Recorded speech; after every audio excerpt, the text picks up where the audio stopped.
What's up, yo? What's up?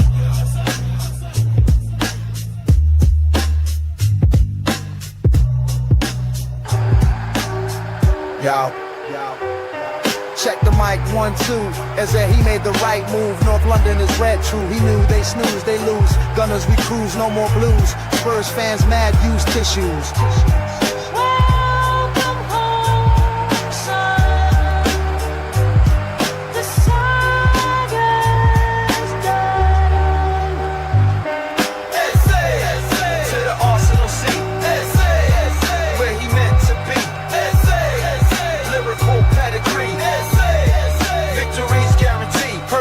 Down the block, Lily White's in shock. Arteta's got the lock as he's future solid rock.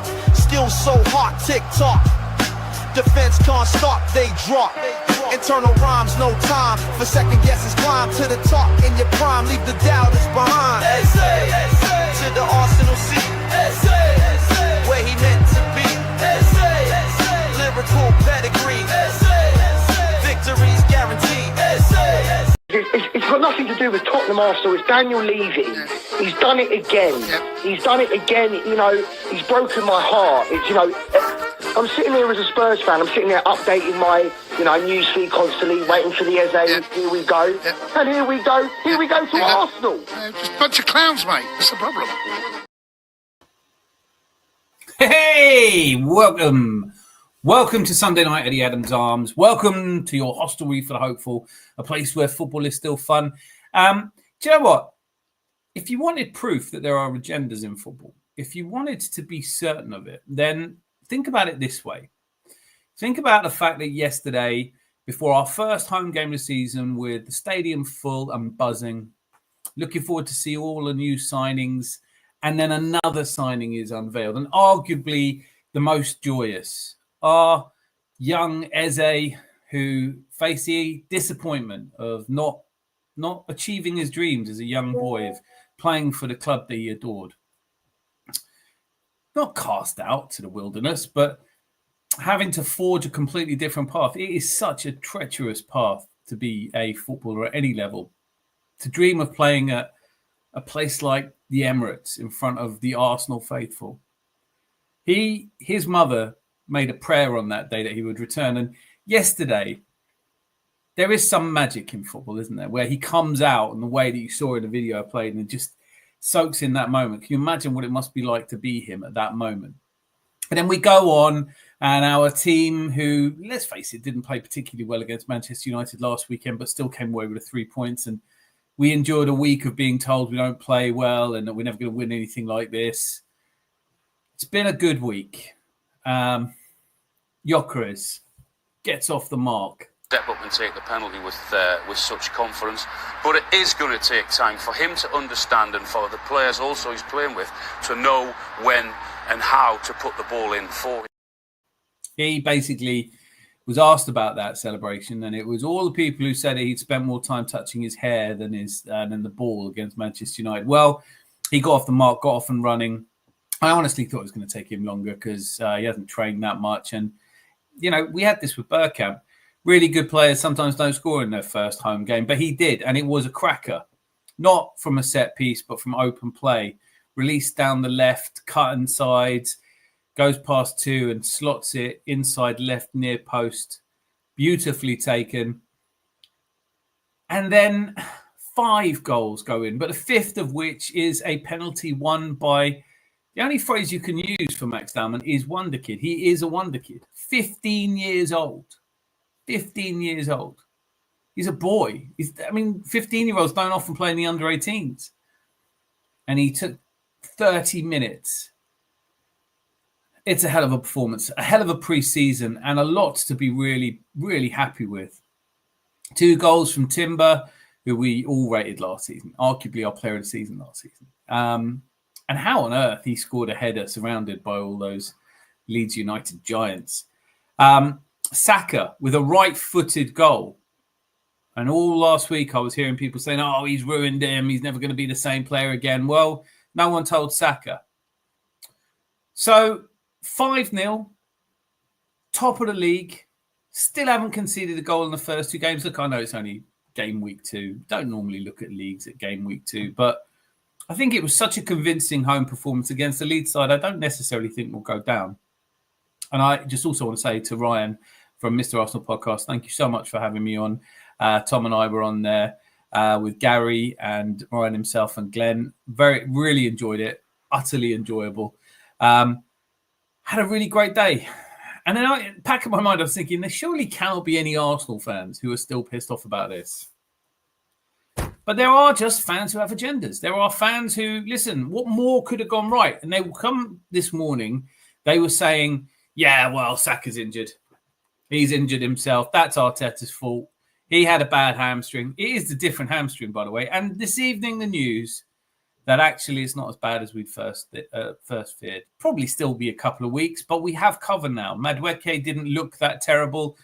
When Yeri came on and did really well, Miles Lewis-Skelly, we had a Hale End represented there. And now when you think Ebericha Eze as well, listen, I think this is a feel-good time to be an Arsenal fan. And not every day is like yesterday. Enjoy it. Enjoy it without agendas. Enjoy it without having to figure out. I mean, I guess some of these people must have woken up really early just to try and figure out what they could be upset or disappointed about.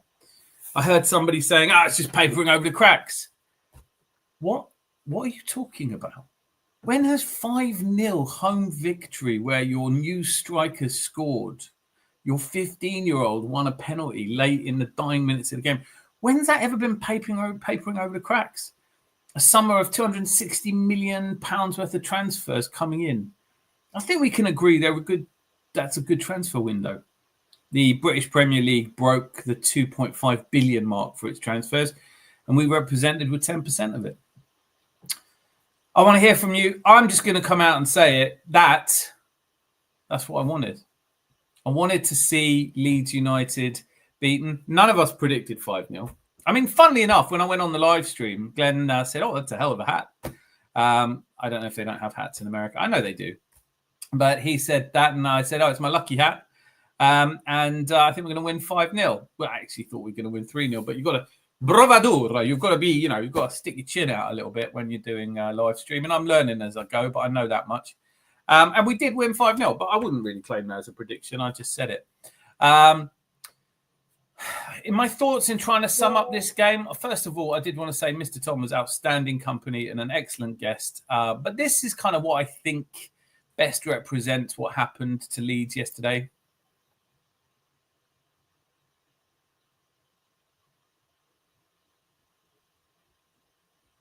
And all the sweets came out. Many goals. In fact, the only difference between that clip and what actually happened was that the kid in the clip looks a little bit older than Max Dowman. Ouch! But yeah, so plenty to talk about. Thank you so much for being here. It's a bank holiday, carnival weekend. Sun was shining yesterday. I really honestly don't know what else you want. Let us celebrate this weekend for what it is. Arsenal are top of the table. I know this shouldn't be a table, but Man City lost. They've already lost at home this season. We now go away to Liverpool. It's going to be a hell of a match. I don't think Saka will be fit for it. I did see Martin Odegaard fell over. Listen, if he hasn't broken his shoulder, and if he'd broken his shoulder, he wouldn't have stayed on for the 10 or 15 minutes he stayed on.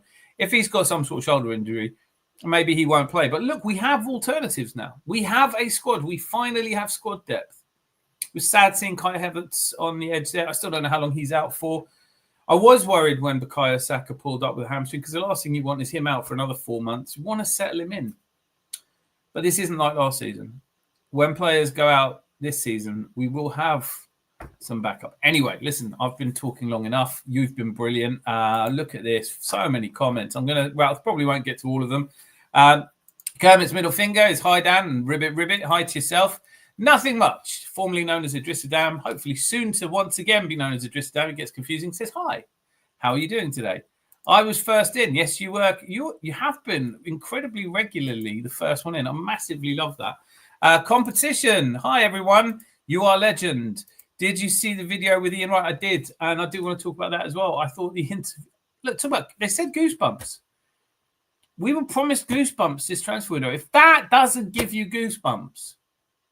I thought he spoke so brilliantly. Eberechieze was talking about how sometimes words ruin things. You can't lament it. That's all I've got. But I think in his case, when he was asked to express what this feels like, he said, look, I can't adequately express it with words. So he did a little mime. No, he didn't. But I'm not either. So I'm going to scoot past some of your breaking news. Nothing much / Idrissa Dan, because it very rarely is breaking news. Just going to say 5-star performance yesterday, and the Eze intro literally gave me goosebumps. Malia, that's exactly what I'm talking about. Brilliant to see you. And Zanzi, but evening, you gorgeous gooners and non-gooners. Trust you are especially epically well today. I hope they are. They must be. All the better for seeing you as well. And Lone Star Londoner's here. Lone Star Londoner. Nothing much. Sup, young fella, me lad. Great, thanks. Oh, and Hubi Mendy is here. Nice to see you, Sean. Great to see you, in fact. Evening, lad. Oh, sorry, I also want to apologise for being 2 or 3 minutes late. Family commitments and trying to upload things quickly. Legend has it that Miss from Fernandez is still going. That's brutal when the referee tries to put you off, though, isn't it? Man United, I do think they look better this season. I really do. But they've got so many players that they need to move out, haven't they? I hate your club. I hate your fans. You're all great. Thanks for having me on. Congratulations in all seriousness. Mr. Tom, you were epic value, by the way. I don't know if I could have done that. It's absolutely wonderful. Hello, Adam. And you are a superstar, Tom. We all agree with that. Hello, Chief Barman Zanzi. Tom, you're awesome, even if your team might not be. I think they're good. Listen. We will play worse teams than that. Hopefully, we play West Ham. I don't know. I can't look. When can we get to play West Ham soon? They look absolute pup, don't they? And Graham Potter getting upset in press conferences. It's nearly over for him, surely. Bruno's penalty today ended up in the Thames. Hello, Dan. Hope you're well. Richard, brilliant to see you. Where are we? Mr. Tom says, for context, when Dan reads my above comment, Dan mentioned the Leeds Giants, so we made the genius decision not to buy them and play them. I think everyone surrounding Timber looked large. I said 5, nothing much. Did you though? You've got too many names, mate. I don't think anyone said. You said Fresh Strip Art said 5-1. You said 4-0. I've got it written here. You said 4-0. 4-0, getting closer. Nothing much. Laughter. Look at this. Paul Annis is here. Good evening, Dab. I'll take Dab. Do you want a dab? Don't get me started.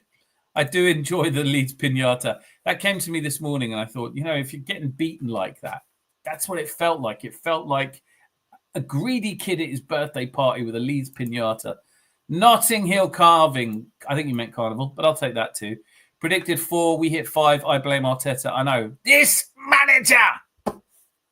That's what it is, right? That's what they're doing. Some of them are out there tonight. I shit you not. Talking about how we're all deluded. This is paper and over cracks. It's only a shit Leeds team. You got all the other fans going, oh, you only score from set pieces. Can I just address this point? You are allowed to score from set pieces. That will not change this season. Unless the FA has something up their sleeve I'm not aware of. And when other teams go, you score from set pieces.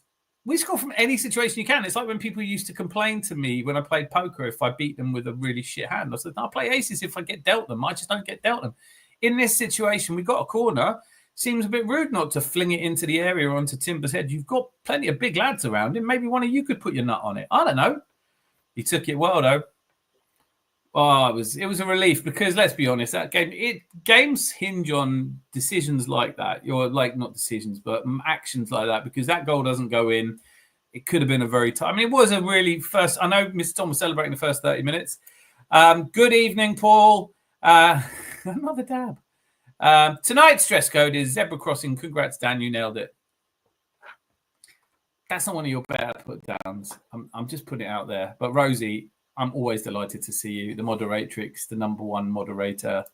Nothing much. Hi, Rosie. Evening all. Miss Melina, Queen of Football, got a shout out on the Arsenal channel. Yes, her comment got mentioned. And it would do, wouldn't it? There's like 14 million people in her fantasy league. And I'm climbing up. I'm no longer in the 4 digits. Round of applause, please. Good evening all. Hope everyone's well. Yeah, that's the most important thing. Whatever else is happening, I hope you and your family are all good, man. Lone Star London. Oh, no, Rosie. Rangers another draw. Oh, don't. Just don't. Step away from that conversation. Shout out all you legends. Happy Sunday evening, all of yous. That's what Miss Melina sounds like when she's had a kebab. And Bishant, beg pardon. Nice Arsenal. Great to see you, by the way, sir. Love your picture. Nice Arsenal indeed. What more could you ask for? Yeah, I mean, what 9-0? Would the people who I watched this morning being grumpy, would they have been happy with 9-0?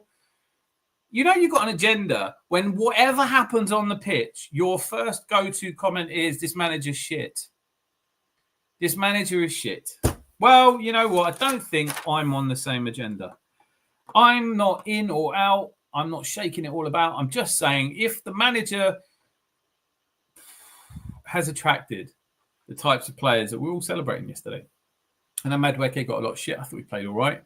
But Ethan Wanyeri, we're so blessed, aren't we? Miles Lewis-Kelly and Ethan Wanyeri, Saka on the pitch, and Max Dowman at 15 years old. Absurd that he's 15 years old. You know, I don't like the lighting. I'm not going to continue with lighting that's so unflattering. Actually, it's not the lighting that's unflattering. It's just me. We're winning the league. There's the other end of it. Boyten Dio, fantastic to see you. Of course we're winning the league. Of course we are, sir. The league finishes today. We will win. Looking forward to that Newcastle game tomorrow. Looking forward to it a great deal. Might even do, dare I say, I've got family around all day. I might sneak off and do a vitchilling. Let me know if you'd be up for that. Vitchilling. I'm really good tonight, Rosie. Says nothing much. Bishant is welcomed by Rosie, the best mod in the business. Modier than any other mods. Champions League draw on Thursday, etc., etc. Good evening, Dan. I think that Max Damon and Eze would start. What do you think? With the slight injury to Odegaard, this is one of the things that was said today. Arteta gets lucky. Apparently, it's lucky for him that Odegaard's injured because now he can play someone else. Lucky devil, you. Also, can I just put can I put a pin in this conversation about who is captain? Obviously, Tony Adams is the best qualified man in the world to know who should be our captain. I'm not disagreeing with Tony Adams. He thinks Declan Rice is the man. I don't know how well he knows any of the people, how much time he spent in the dressing room. But let's just say I think Tony Adams is right. But Arteta came out and said that it isn't actually him that picks the captain. It's the rest of the team. So all Tony Adams has to do is convince all the Arsenal players and coaches. And even then, can we just stop talking about it till next season when he's not going to take it off him now unless there's a serious injury. Paul Annis, great to see you, man. I think Eze should start. I am absolutely convinced that he is going to make us play.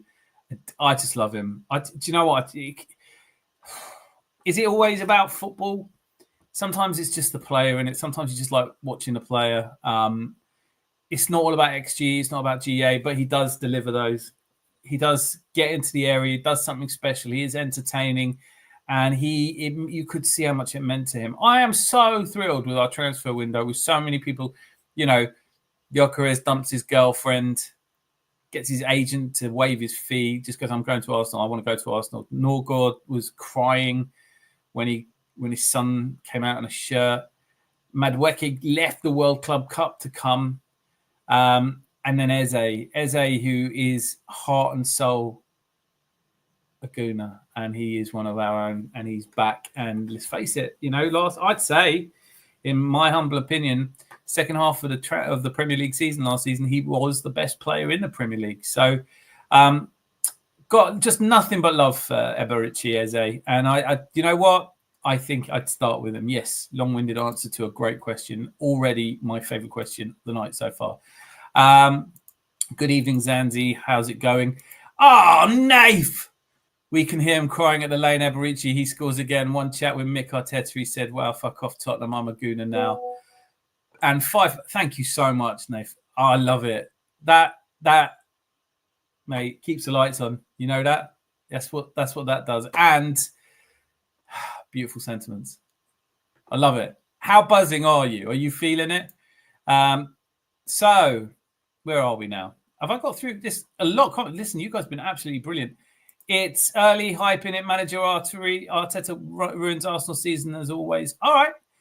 We'll see. It's early hype. Fair enough. But, I mean, how many managers you know beat a team 5-0 and don't get some credit for it? Just saying. You know, we beat Man City last. I mean, we do this. But you can think what you like. I don't mind. Fresh Drip Art had more faith in my team than I expected. Yes. Hello, Miss Melina. How was the watch along yesterday? Really jumped on Ryan's, and I was really enjoyed it. It's so nice. Just, Gary was on there. Mr. Tom came on. It was Ryan. So all I can say is I enjoyed the crap out of it. I thought it was a lot of fun. Thanks for having me on. Leeds fans losing 5-0, still jumping and singing proper support, although second Ole Ole is getting old now. Yeah, there are some chances I got old a while ago. I got 10 days to change my name. I'm going to enjoy this. Nothing much was a bad choice. On the celebration, police was all out as well yesterday, complaining that we were celebrating too much. Do you know what? That's good. Isn't that a good thing? Aha! Now, Mr. Tom says, I do feel corners should be outlawed, mainly because it suits me, though. That's the only reason that they should be. I remember 3-4 years ago when we just couldn't score. I think it was we'd gone at least 25 games without scoring from one. At the time, I was thinking, what's the point of them? It was at the time when they started putting the ball over, just so it hangs over the little, it actually doesn't have a name, the little corner quadrant, whatever. It doesn't have a name, so I can't name it. But that I just remember thinking this is pointless. But we have since then, we have perfected scoring from corners. And you can stop us. You can practice stopping us. I think you should be, really. Mob Boss, big up. I've been giving it to Leeds fans all day. Do you enjoy that? See, that's courtesy of Arteta. 5-0, both top and bottom Gooners are happy. They're not, They're not. They're not. There are some agenda-driven people out there who are saying that we were shit. We got lucky. It was a boring match. They didn't like the 1-0 win. I mean, don't like 6 points from 6 points. Don't like us being top of the table. It's too early to be top of the table. It's all papering over the cracks. You know what I am confidently expecting? If we win the league in May, one or two of them will go, yeah, well, that's just papering over the cracks. And we lift the Champions League and they'll go, it's paper. We win all the trophies you can win this season. It'll just be papering over the cracks. Not one of them is coming out and going, could it be? Could I possibly? Is there a world in which I might have been wrong? No, I'm always right. My opinions are fact. I spit them. No complaints about the win. That's good to know. That is good to know. I think we're all. I would have been ready to take you on if there had been. You can't really complain at 5-0. It's a great day out, isn't it? I've never been to a 5-0 I didn't enjoy the shit out of. Congratulire. Now, if the cost of a ticket and travel, etc., why stop singing? Exactly. Do you know what? You support your team through thick and thin, don't you? And as I said to Mr. Tom on the live stream, this might be the last time they get to play at the Emirates. I don't think it will be. I don't think it will be. 42 points in my fantasy football league. That's nothing. I'm in my 60s, mate. I actually smashed it this week. Although I did have a bet on 2.5 goals, and I found myself in that ridiculous situation today with Everton, the first home game in a new stadium. Forgive me, I can't remember what it's called. Jerry, if you're about, come on and tell me. It looks good, though. It does look a hell of a stadium, but then it would do, wouldn't it? It's built in 2025. And it had that goal gone in, the penalty. Welbeck had a Reggie today, didn't he? Had an absolute Mr. Sitter and a penalty. It's not good. And don't forget, he is, of course, better than Mo Salah. So, 2-win game. You're actually living up to the Razor name. I'm getting used to it. I can vouch for Dan. That's exactly what Melina sounds like when she's had a pint of vodka and a kebab. That I want to see. Wouldn't you just... I hope you do that. We'll have to get you on it. If that... Just a kebab will do it, really. Mr. Tom, some genuinely weren't happy. I know. You just can't make this shit up. Agendas. That's what I'm telling you. Oh, fuck, this is ruining my anti-Arteta agenda. It's like either you love Arsenal or you don't, right? Like if you love Arsenal and we win 5-0 and our striker who we've just signed in summer, who everyone's got a little bit of doubts about because he didn't play well in the first game and everyone's worried he won't score. If he picks up the ball on the left wing, cuts inside past two players, rifles it, bottom left-hand corner, and then he goes on to score a penalty like it ain't no thing. Like, I mean, he took that penalty well, really, didn't he? It didn't matter. It could have been 4-0, 5-0, didn't matter. But, Mob, you were talking on Thursday and Tuesday about goal difference. Got to feel a bit better now, haven't you? 6 scored, none conceded. I think we may concede against Liverpool. We might not. We might go up there and play out a really boring 0-0 draw, and I wouldn't hate that. Mr. Tom, only the dumb ones didn't like a 5-0 win. Well, far be it for me to call anybody stupid, but yes. There's just some people who are never happy with anything, and you know who you are. I can't wait for tomorrow. Well, what's happening tomorrow? Oh, for the game, Liverpool-Newcastle. Jordan's here. You looking forward to tomorrow? What's your prediction for Newcastle? If the league finishes today, we're above the scum Man United. I feel for them, but not much. Odegaard is okay to, yeah. I mean, like, to be fair, I never worried about him. I mean, if it's an arm injury, for Christ's sakes, bandage it up and run around. It's not a knee injury. You've got to be able to play with a bad arm, for God's sake. Tony Adam was a legend in Strictly. I didn't see it. Mob Boss was good. Leeds fans losing 5-0, still bouncing and singing. Didn't see any of them getting upset and angry, blaming the manager and spouting nonsense online. I think they're all scared of Farker, to be honest with you. He does look like a problem, doesn't he? Arsenal players trying to injure Jayden Bogle showed a lack of respect for Miss Molina. I could not agree more. Tony threw out a grenade in the locker room, showed he's out of touch and likely has won too many concussions. Great captain and player, though. I'm not saying that. I think, listen, he's entitled to his opinion. But you can't, I don't know, a lot of players from the 80s and 90s would be surprised what dressing rooms are like now. I don't know if I believe Arteta, by the way. I'm not sure he did put it to a vote. Or if he did put it to a vote, maybe he didn't actually count. I don't know. Listen, but it doesn't surprise me that players like Odegaard, they always say they do. Declan Rice was effusive about it. We have a leadership team. The other question, I think, that this isn't me trying to provoke a conversation / argument, disagreement or heated debate. I am just saying, difference does it make if you gave Declan Rice an armband? Would it really change his style of play that dramatically? Rodrigo might happen, yeah, but that's not really news. Nothing. You could say Rodrigo might happen. You could have written Rodrigo might not happen. All the bottom gooners and top gooners are happy we are top of the league. It will be like that as long as we stay there. Shouldn't need to be the. My big issue with one comment by His Majesty Lee Gunner was, a lot of these fans are only fans because they saw Tony Adams lifting trophies. If you are an Arsenal fan because you watched us lifting trophies, please go away. I'm not going to miss you. It's a reality. If you just support us because you like seeing people lift trophies, it's got to be more to it than that. It's got to be whatever Richie Eze stands for. It's got to be goosebumps when you see one of your own coming home. When you think what he must have been through as a small boy, just being told he couldn't have what he wanted. Show me Anfield. That's all I've got to say. I'm looking forward to it. More than I was. My predictions so far this season have been wrong already.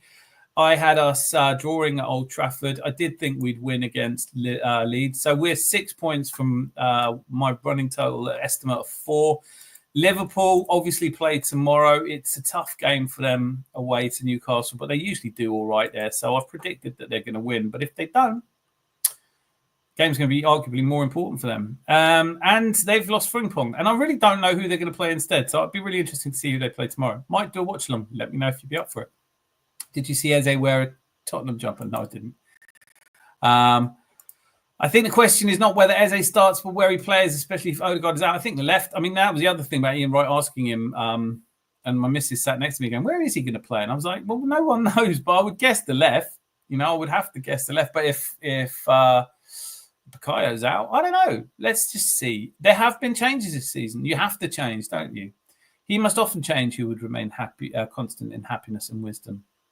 Change is necessary. We were expected to beat Leeds. Yes. In fact, every single person, Tom predicted the Leeds win, and so did Rosie. She predicted that they would win 3-2.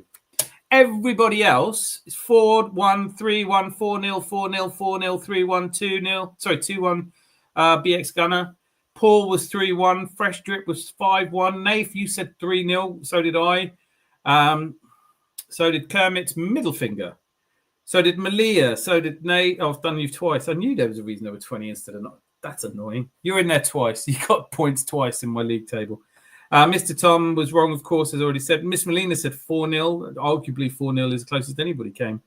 Gary, 3-0. Sam said 2-0.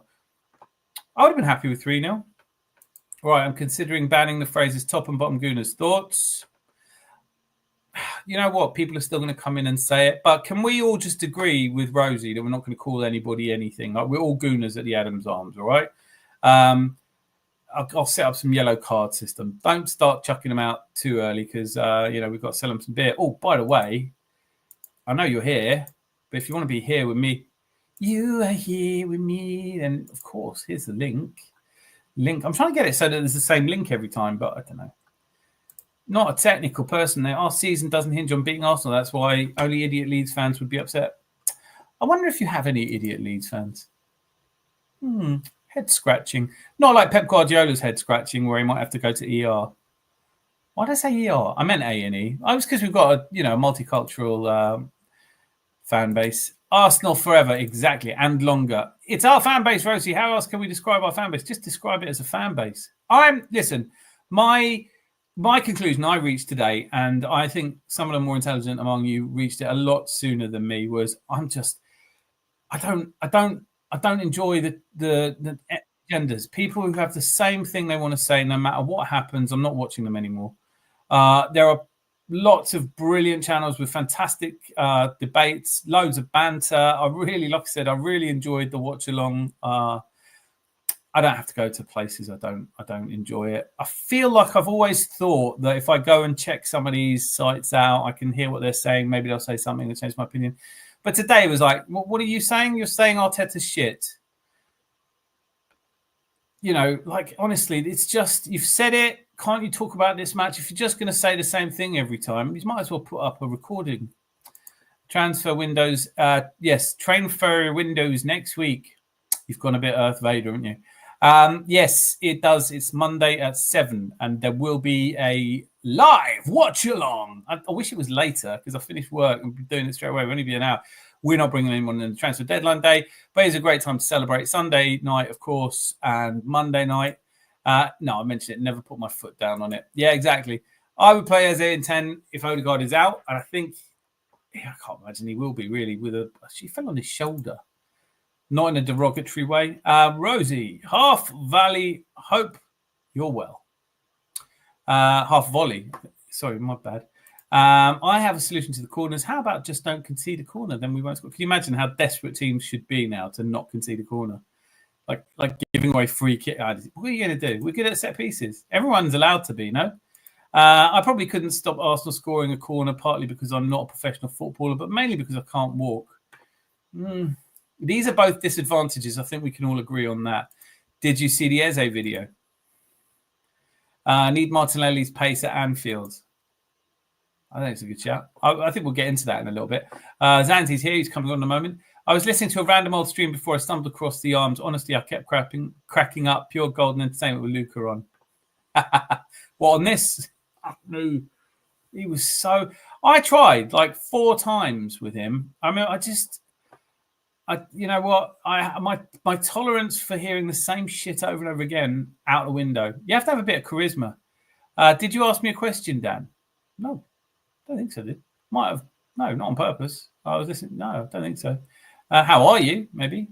Everton Stadium is so beautiful, and Dan was slowly losing the will to live. Yeah, that might have been the last one because I was like, I just can't do this anymore. It's just, when people go, and there's the other one. We've had a few people on here where I've just kind of glazed over and thought, yeah, you're not coming back. And you haven't seen them since. And that the Everton Stadium name is Hill Dickinson. It makes me think of that guy who does the Antiques show.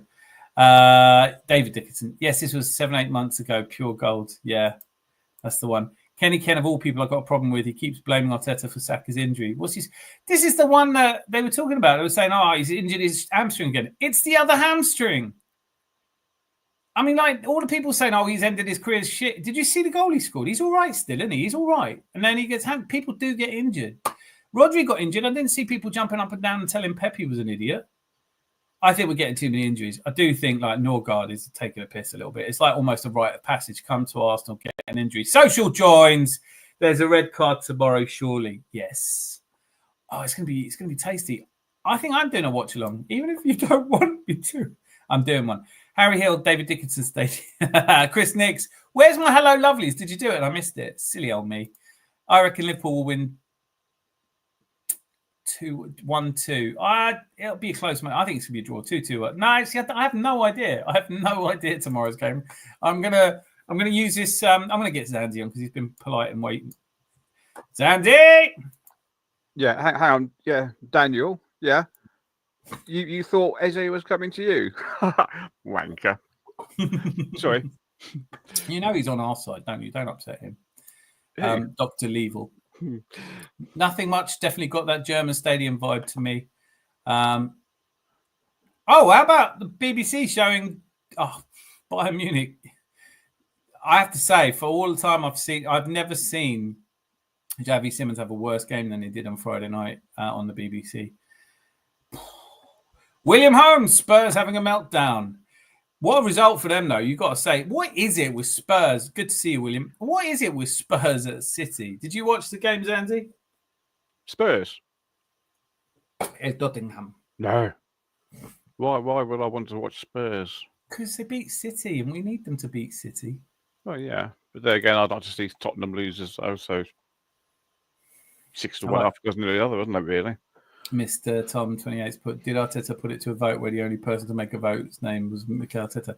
No, he was quite emphatic, wasn't he? He said all the coaches and all the players voted. I just think it's one of them where you read out the result that you wanted to read out, whoever voted, whatever they voted. But I don't care. Let him be a dictator. I just take the piss with Luca, like in Dan's community. It's hilarious.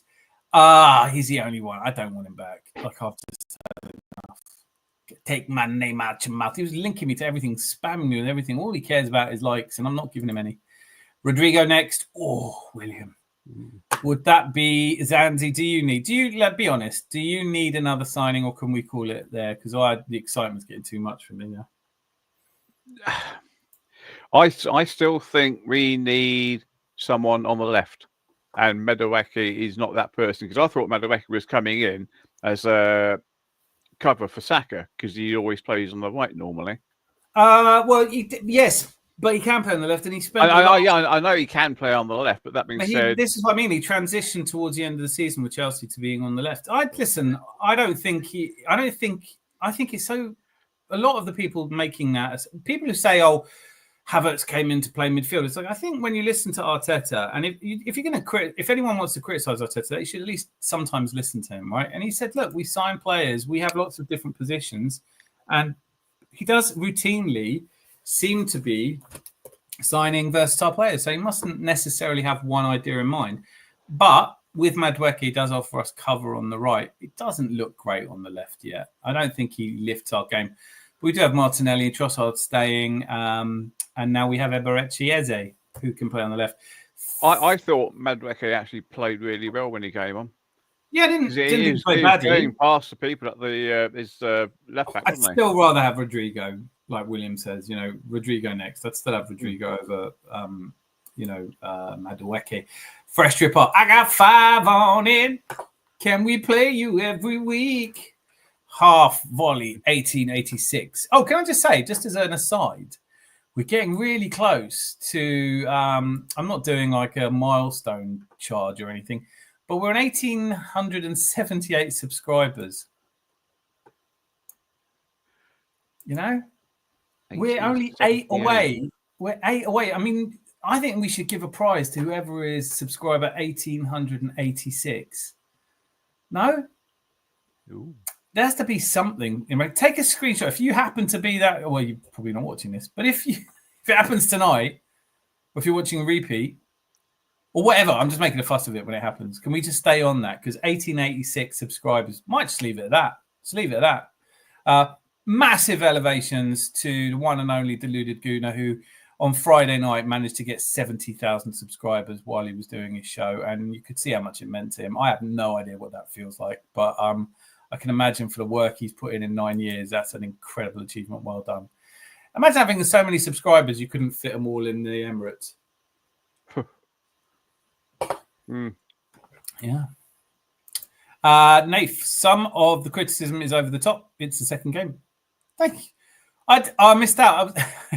It's comment had me laughing. Mob, it's not Arteta's fault. Are you feeling okay? Have you seen a girl today? It's just brilliant.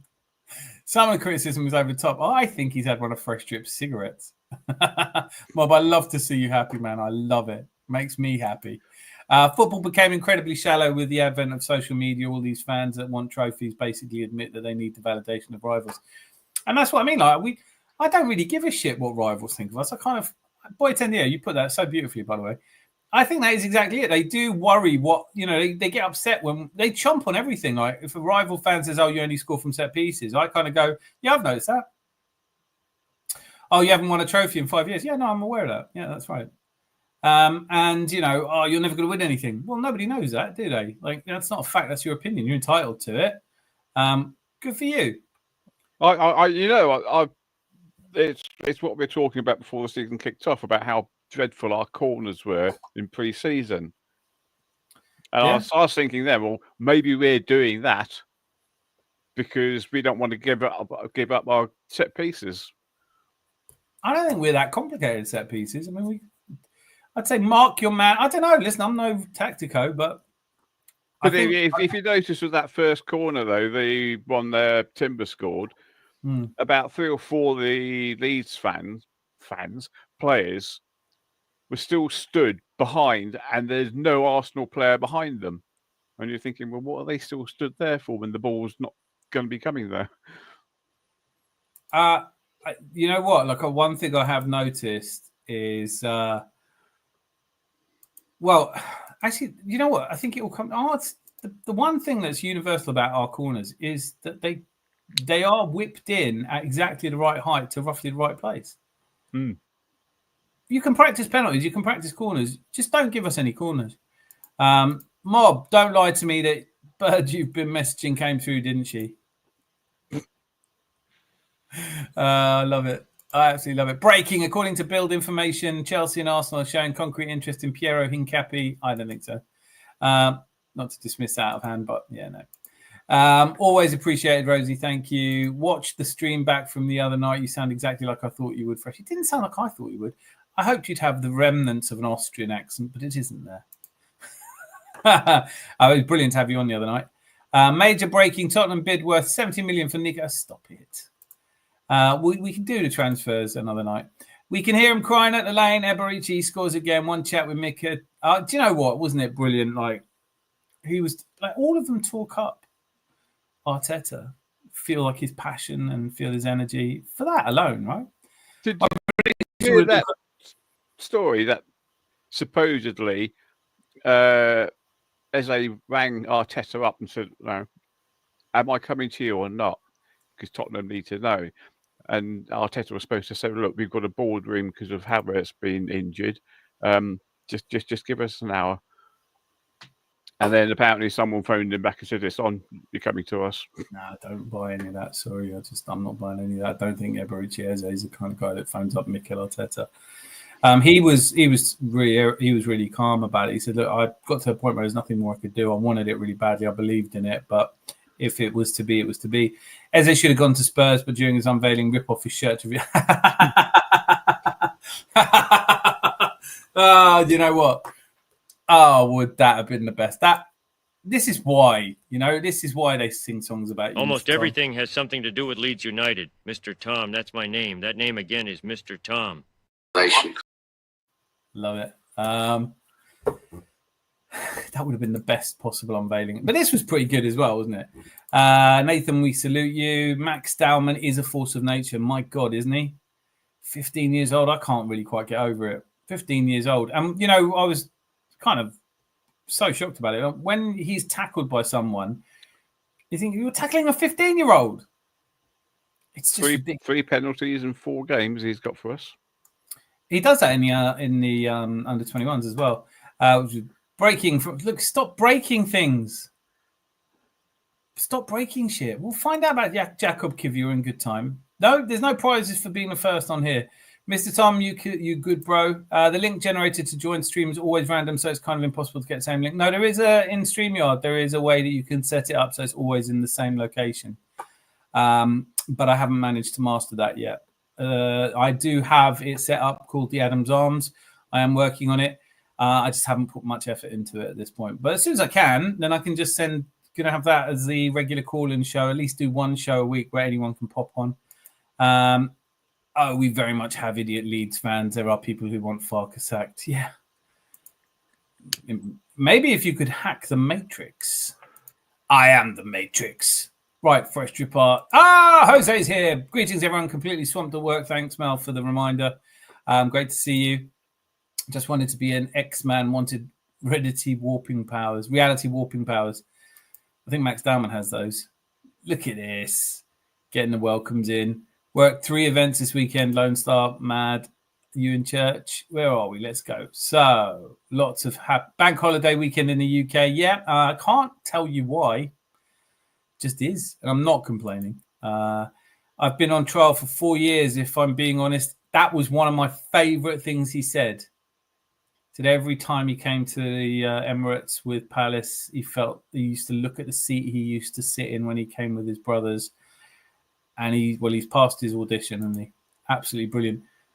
Love they moan about set pieces like it's not part of the fucking game. Yeah, I've never ever moaned about other teams' set pieces. I mean, they go like Stoke. All right, well, did Stoke finish second? Because I don't know. Also, look, we scored 3 from set pieces. Penalties are set pieces. I get that, but if you concede a penalty, we'll have it. We're supposed to. We've had enough. Sorry.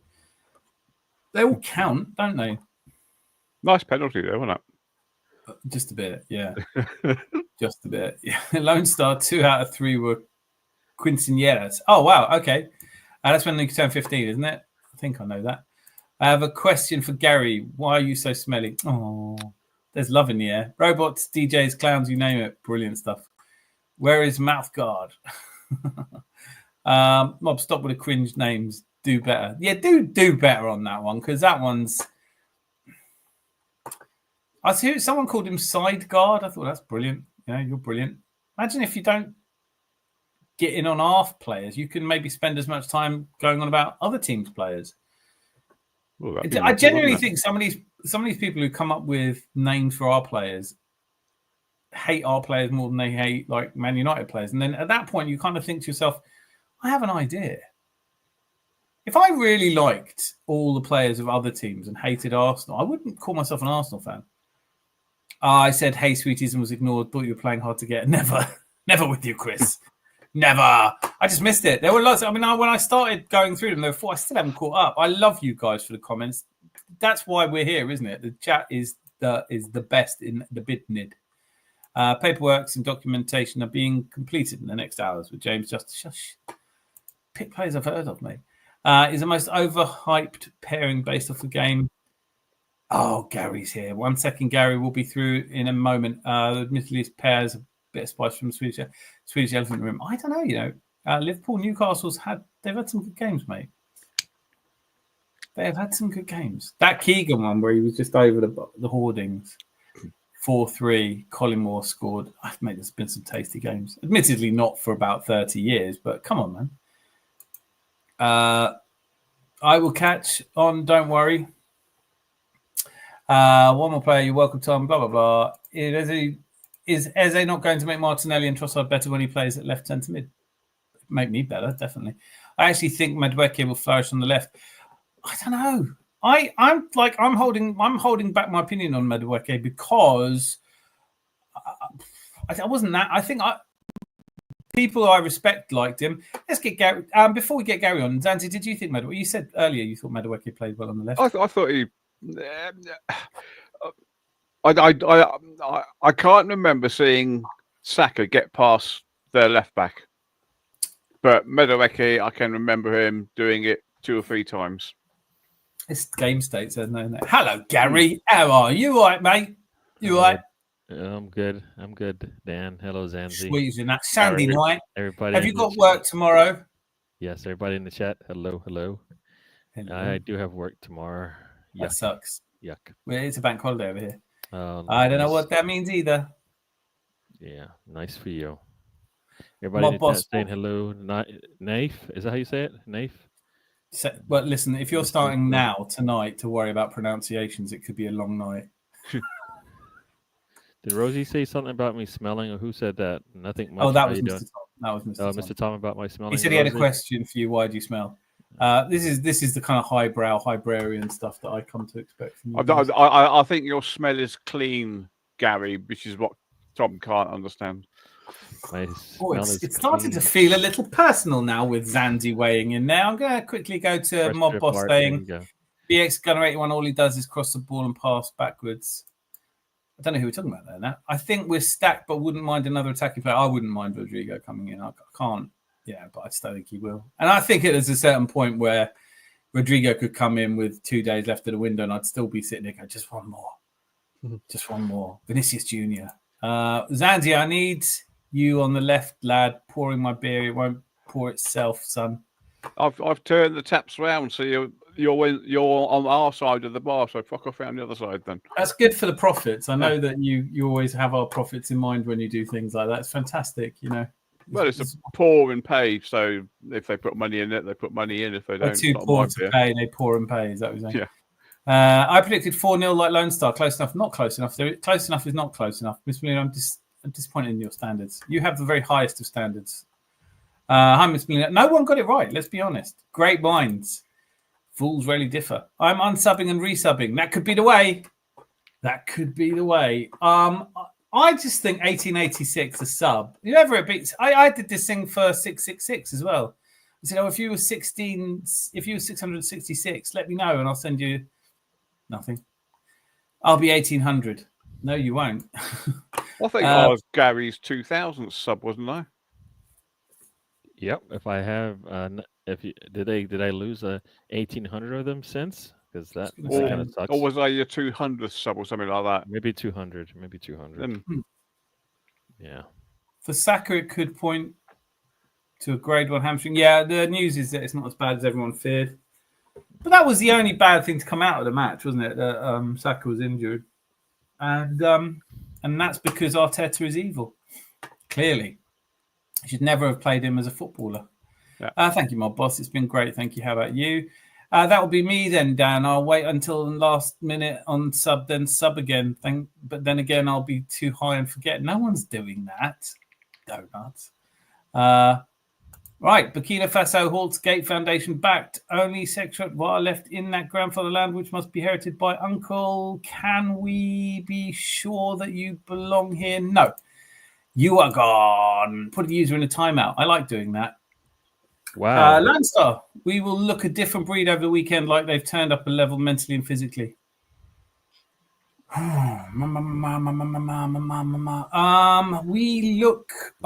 look like a different breed over the weekend. I think it was great in front of the home fans. I think we definitely found our confidence. It's a long season. We're going to have some disappointing games. I did see, whilst you get all the people who go, it's papering over the cracks, you also get the ones that go, we might go invincible this season. And I was like, slow down. Do you know what I mean? Like, really? It's game 2. Well, all the patterns pointing now to an unbeatable run. We've only got Newcastle and Liverpool to play in short order. We've got Forest. Forest looked decent, but they were held today. I think we've got West Ham as well. That's going to be a tough one. Mate, yeah. When do we play West Ham? We don't play West Ham until... night, 4th of October. Yeah, that's the 7th game. Oh, will he still be in charge by then? That's a bit... Potter. I think we got Fulham before that. Yeah, I can go through it for you if you want. Our fixtures are Liverpool away next, followed by Forest at home on the 13th. Man City at home follows after a week after that. Then we go Newcastle away, West Ham home, then Fulham away. And then we got Palace at home. Eze scores a hat-trick. Everyone hates us. Then Burnley and Sunderland. And then at home, the enemy. The scum. The Spuds. Right, so I love this comment, by the way, Jose. I think we're bringing in winners and it's showing. I do think that. I honestly do. I think Zubamendi is a winner. I think Yokkers is a winner. I think, I think you're right. I think there's a mentality shift. But also bringing in players who just really want to be here makes such a difference, doesn't it?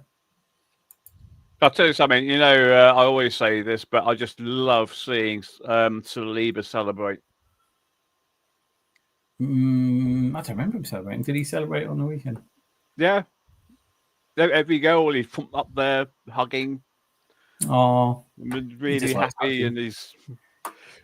You know what? Like, I do this a lot, but when you watch other teams celebrate, you get a sense of where they are as a team. Everton, I thought, looked great celebrating. Tottenham, I'm not worried, but Thomas Frank is definitely a better manager than Ange Postecoglou. I know I'm not shocking anyone, am I? Yeah.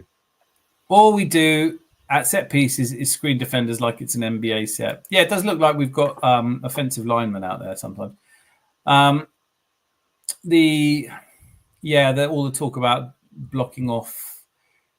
I don't know. Maybe the rules should go back to how it was for keepers. They're allowed to just kill you. They're allowed to break your neck as they lunge for a ball, and that's everyone will be happy then. I didn't like. No. If you're gonna protect players and all this stuff, then you're protecting players. If you're not, then you're not.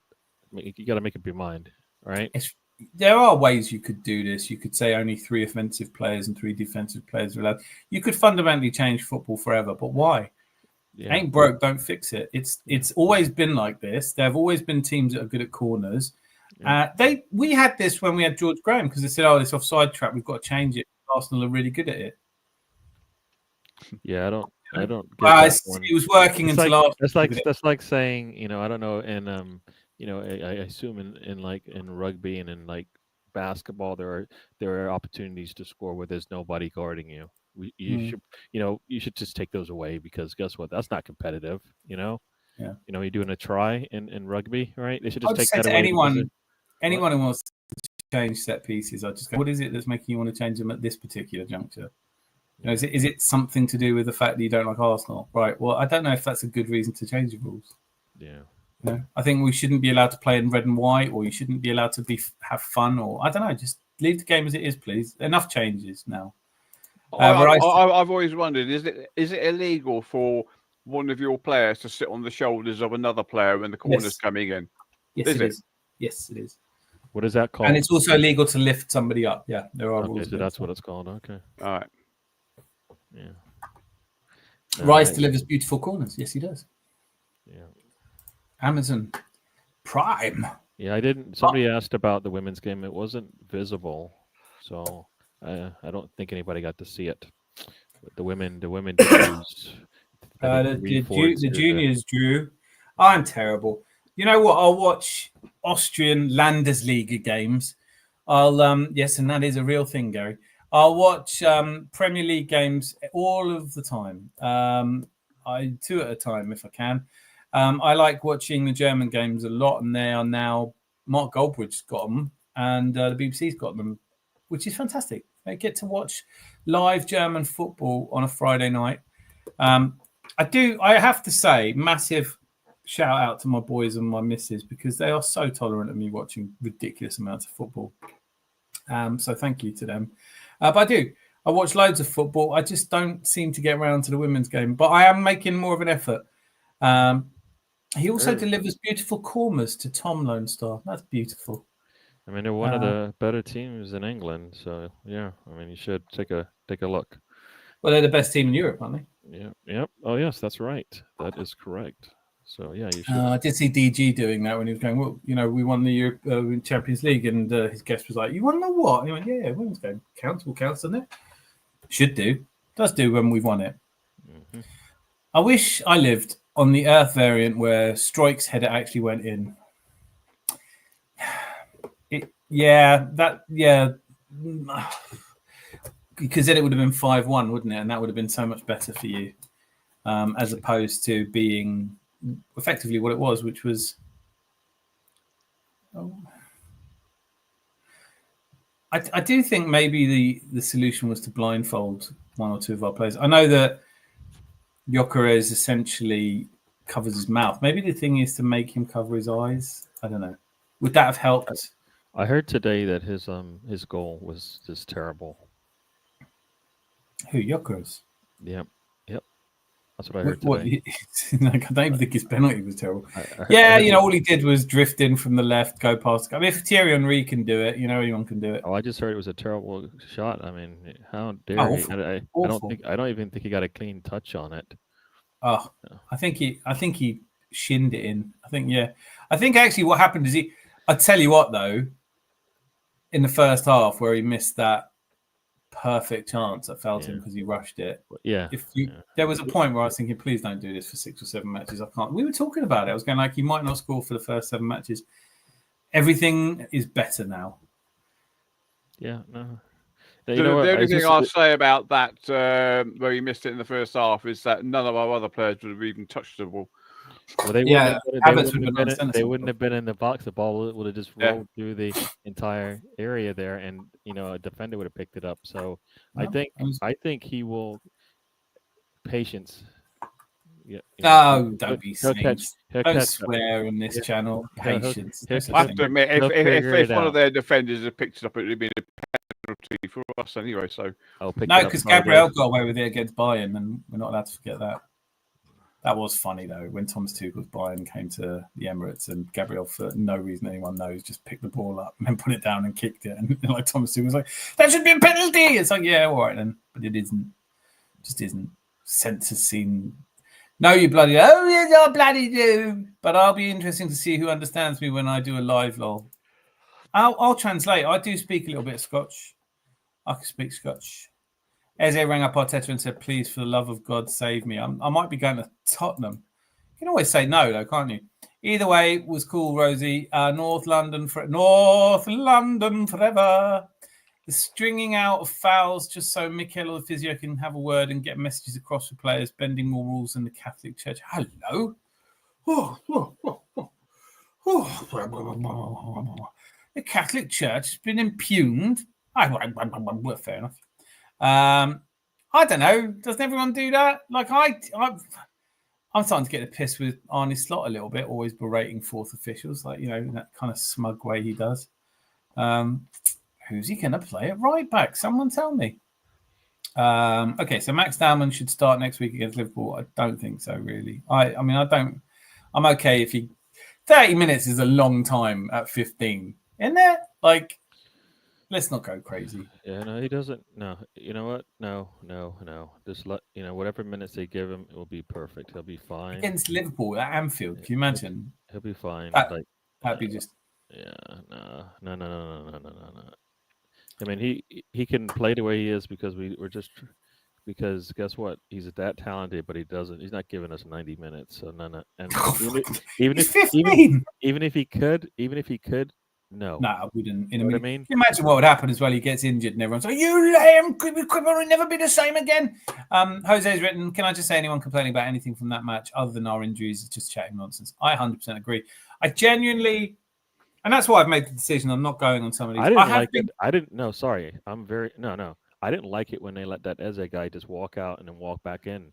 I mean, I really just thought you're interrupting the game. We got a game here. And this guy is walked out. And to be fair, it was just before the game. And like, I'm old enough to remember when they used to have marching bands on the pitch at half time.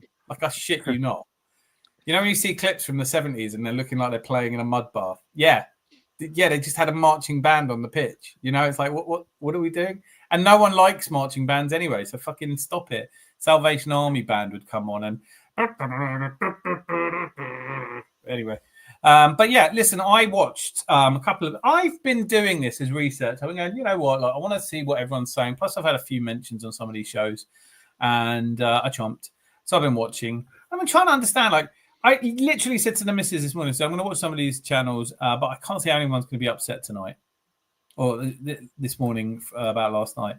And I started watching, and within 15 minutes, I'd watched 4 streams where they're all going, "Yeah, this is papering over cracks. Yeah, all the top gooners will be out saying it was a great result." And I was like, okay. Now at least I know I'm a top gooner, tippy tappy gooner. There is a quiz. I am doing a quiz, Melina. Before, please don't ask. I am doing it. I've just been busy. Rosie, Rangers doing me over again. Honestly, I'm done with sticking your lot in a bloody useless. They are. I mean, to be fair, that's not nice. Rosie knows they're useless. Chelsea parked the bus against us on illegal money. I will not hear any shit about our set pieces or how we play. Fuck is this bullshit? I agree with you. And also, look, nothing. All the Man United fans going, "Yeah, but we didn't play." It's like, just stop talking about it. Get it out of your head. Move on to the next game. We have. Let's all, as Arsenal fans, stop responding when they say silly things. The next time somebody says to you, "Oh, yeah, but you lot, haven't won anything for ages," go, "Thank you. Yeah, I know." Yeah. And nor have Aston Villa. Just you could give them some shit as well, perhaps. I don't know if you were thinking about, Jose, I am Leeds were robbed. Leeds were robbed.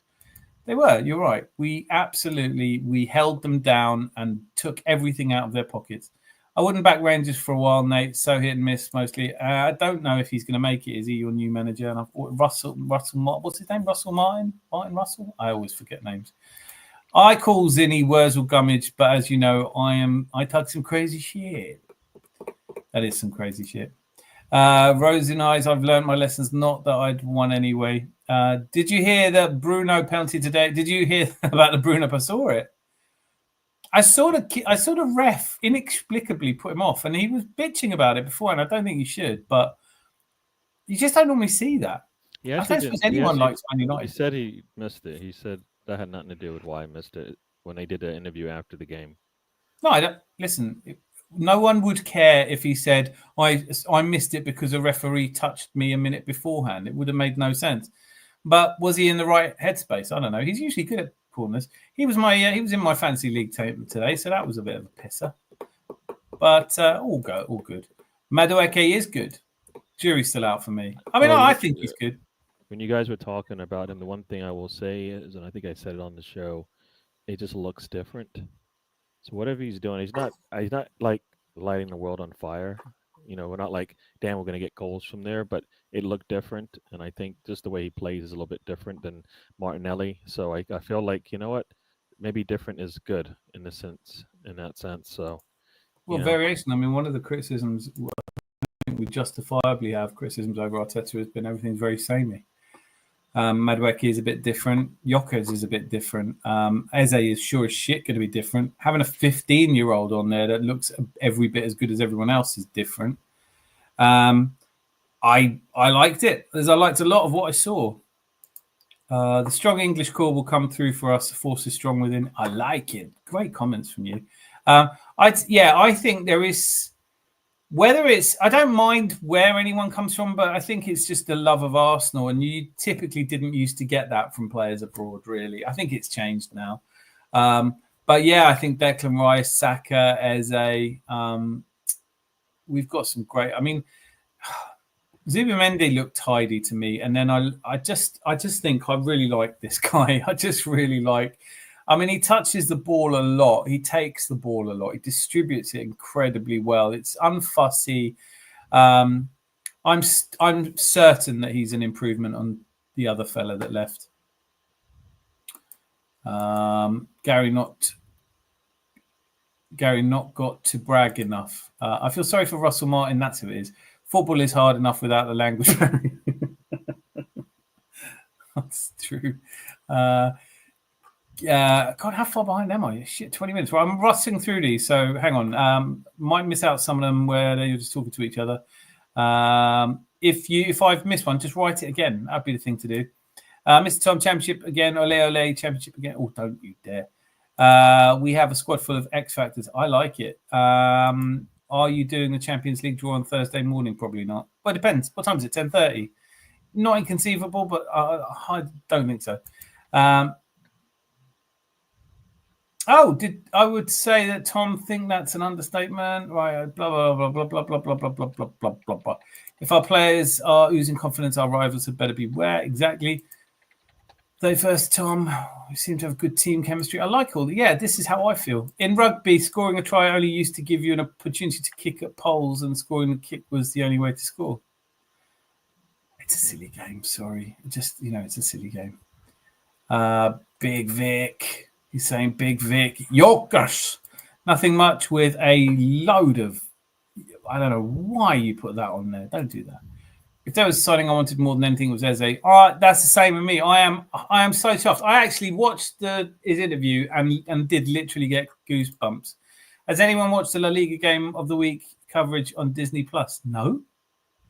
Is that La Liga? Are you winding me up? Is this one of your very clever wind-ups? I would love to. I will. Fuck you. I did not know that.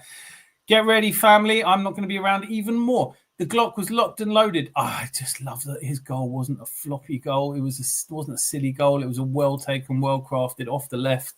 I would take. I mean, like he got when Ian Wright was asking Eze if he knows what the number 10 shirt means, of course he does. He's a fan. But we've got a player who's brave enough to go, yeah, I'll take the 14 shirt, which already speaks volumes. Iwobi and Rowe combined for the goal against United today. Yeah, it was Smith Rowe had been on the field for like 90 seconds. I'd missed him coming on. I only saw him scoring. I was like, how long has he been on? And the commentator's next words were, he's only been on this is his first touch of the game. Glenn Fiddich, Dan, that's the only Scotch you know. Oh, I know them all, mate. I like an Oban. Did you see Crystal Palace goal today? Did I? Who scored it? I think I must have done because they showed it during the game, didn't they? Dalman is not playing against Liverpool. Everyone needs to rest. Of course, he's not playing against Liverpool. Dalman shouldn't even be on the bench against Liverpool. I don't mind him on the bench, but I do get your point. I watched it on a thing called the TV. Very good. Arsenal 2, Liverpool 2. I think that's my prediction as well. The 10 to 14 will be back in the limelight. How amazing would that be? Fresh, I'm the master race mate. I leave my house to watch football. That's if there is a distinction. I remember there always used to be like I used to be a proper fan because I went to matches, but then there was the away guys who went to every away match and they were bigger. And yeah, nowadays there's all different distinctions we need. One big happy family, right? Sorry, I am having to rush through these. I can't co-sign. We just paved over the cracks. We look different, but there were added key pieces. I can't co-sign. We just paved over the cracks. No, listen, I think, hey, Vex AJ's here. Brilliant. Good to see you, mate. I don't think anyone can say this is papering over the cracks. We might not be winning the league, though. I can only say what I feel like. So wait. So we didn't get better than what we did this transfer window? We just stayed pat? Went really high-pitched intonation there? Yeah, I'm just wondering, wait, we didn't do better than we did last summer? We didn't get better players? We've gotten 3 players and they start for us. And you know what? 2 players. What are you answering? I don't understand the point. Well, the question is saying paving over the cracks. What cracks? No, he said I can't get on board with that. We look better. Oh, I thought somebody was saying we pave it over the cracks. No, someone I watched this morning. I mean, sorry, because if you were saying that, write it again. But I misread it. No. Someone this morning was saying, it was Shane, was saying, this is just papering over the cracks. This manager's so lucky. He's so lucky. He's so lucky that Odegaard's injured. But those same people wanted us to get a replacement for Partey.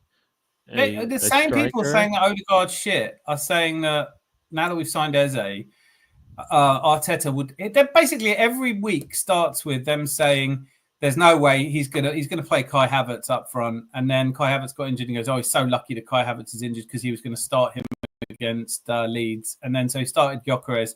Goes, oh, this manager's so lucky, and then part of me is just thinking, good, I wouldn't sack a lucky manager. Like, I just wouldn't. You know, you've won the Premier League, I know, but I think you were lucky, man. I don't think you're good. I think yes, all right, you were the first man to win the Champions League for Arsenal, but that's just pure luck. No, we need a hard-working, gritty manager who loses games. That's what we want. Talented loser. Does current team beat last season's team? Yeah, fuck yeah. Yeah. I mean, yeah, yes. What can somebody look? I love a heated debate, guys. You know me. Somebody, Boy Tendio has asked the question: does the current team beat last season's team, assuming it's a 3-match series? I think they win all 3 matches. Yeah. And beat the seasons before that, and the seasons before that, and the seasons before that. Yeah, I think they beat every team that we've had to watch, going back to probably 2004. The levels of the team we have now are much higher than they were 3-4 years ago. You know, so yeah. Well, I mean, apart from anything, if you looked at the 2 teams, this team against the team last season would have 8 or 9 of the same players, just 2 slightly better ones. So you'd have to figure that if you've got slightly better players, I don't know. But I like the fact you asked the question because it gets us to say out loud, this team is an evolution on the previous teams. More importantly, in that 3-game series, even if it's a really violent clash and we lose 5 or 6 players, we've got cover in every position. You know, we've got cover in every position we did not have. Mr. Tom, you have athletic subscription chat. I do. I wouldn't be without it. It's like £2 a month as well. Arsenal bought 7 players now. 6, isn't it? Oh, it's 7. Hang on a minute. 7 now with Eze. I know his name's Eze, by the way, but I'm just going to call him Eze. because I just like his scans. I think Odegaard is third choice behind Eze and Ethan, but that's just my opinion. I think there's definitely a world where he's starting. It depends how well Eze starts, really, and what they do with him. If I could only play one of those three, my order would be Eze, Odegaard, then Nwaneri, because Nwaneri is still so young. But it's great. I mean, there are players, aren't they? Like, it's good. It's good if Odegaard's not as good as Eze. Great, they both are players. Let's just make Odegaard's second string and he can play in the League Cup. I don't mind.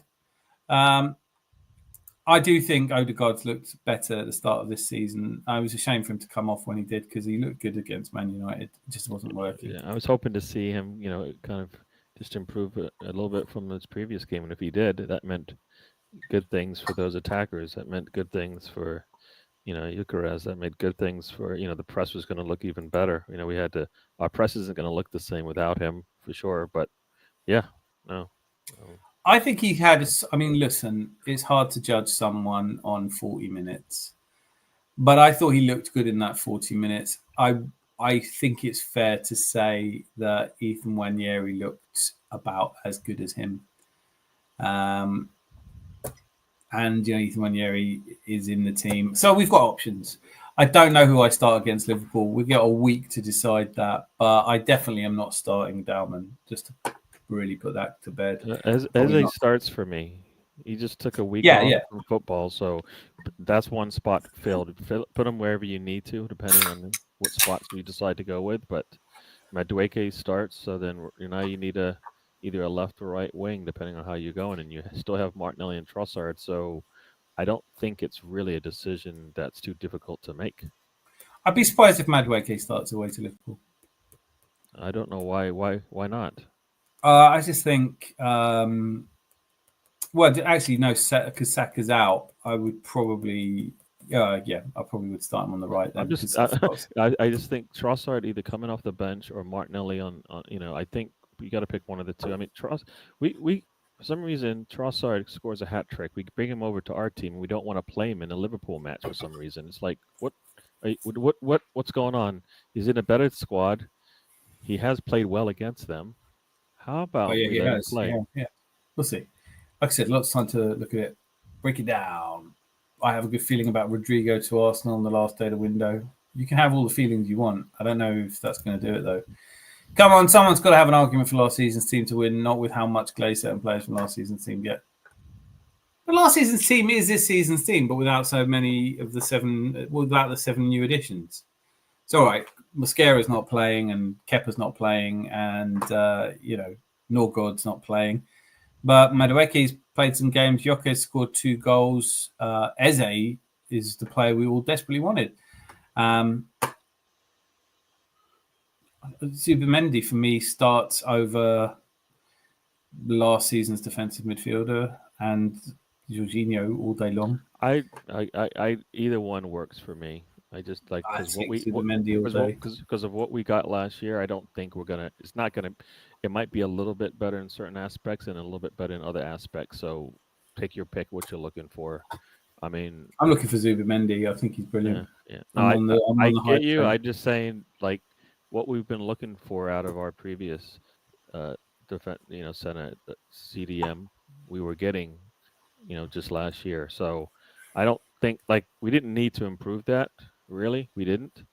If you told me, what do you really need to improve, you're going to get similar performance there. That makes sense.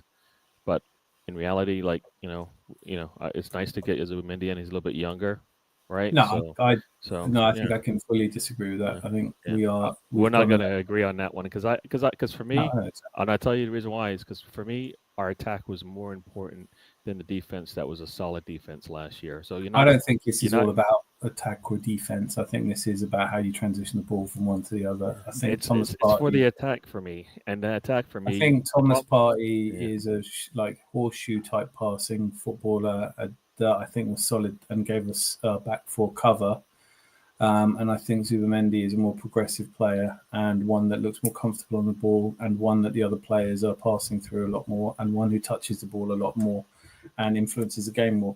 But you know what? I don't know. Let me put it to you this way. Is there anything, what will decide this for you? If what would Zubimendi need to do this season to show you that he's better than Thomas Partey? What would you expect? Like I said, I don't think that makes a difference for me, because my problem with the team wasn't necessarily that. I don't understand that. I don't understand. I hear you saying. I'm not trying to be silly. I'm saying, like, there's 11 players on the pitch. They all make a difference. No, but what I'm saying is the problem that we had the last 4 years was we didn't have attackers that were clinical and were known for that's their a given. scoring acumen. But So we're for me, talking about two different things. Then sorry, I thought. No, but you're asking me. No, I'm saying to you. No, my point is that Zubimendi is a decent upgrade on Thomas Partey. That's my point. You're saying that actually we had other areas we needed to improve. That's not in question. I wouldn't deny that. Yeah.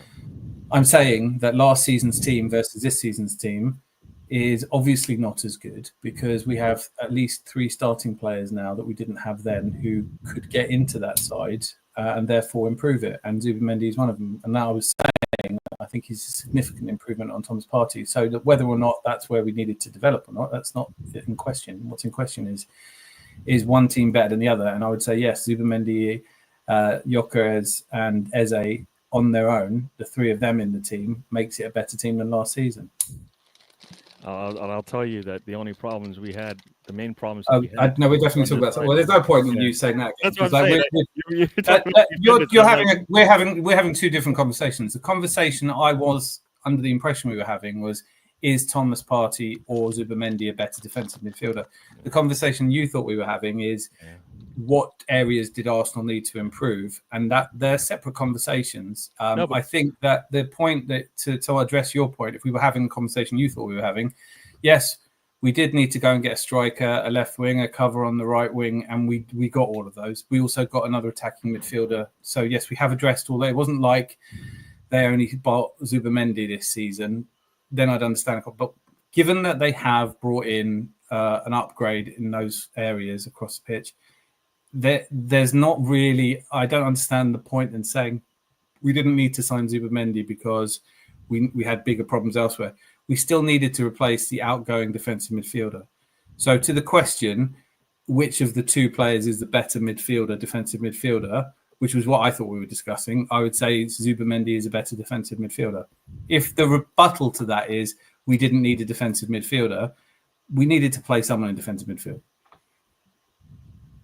I think the difference between the person who was used to be our defensive midfielder and Zubimendi is that the one who used to be our defensive midfielder was better at tackling, but Zubimendi is better at seeing where the ball's going to go and getting to the ball before he needs to tackle and then put the ball forwards.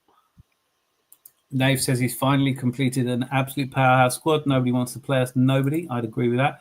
Raya, Timber, Saliba, Gabriel, Skelly, Zubimendi, Rice, Eze, Noni, Martinelli, Gyökeres against Liverpool.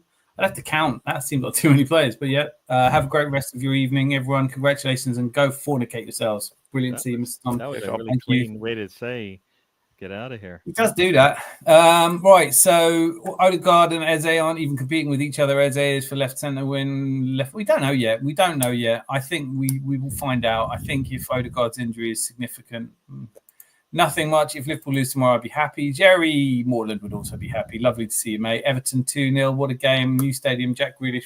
Jack Grealish looked decent to me. I really liked him.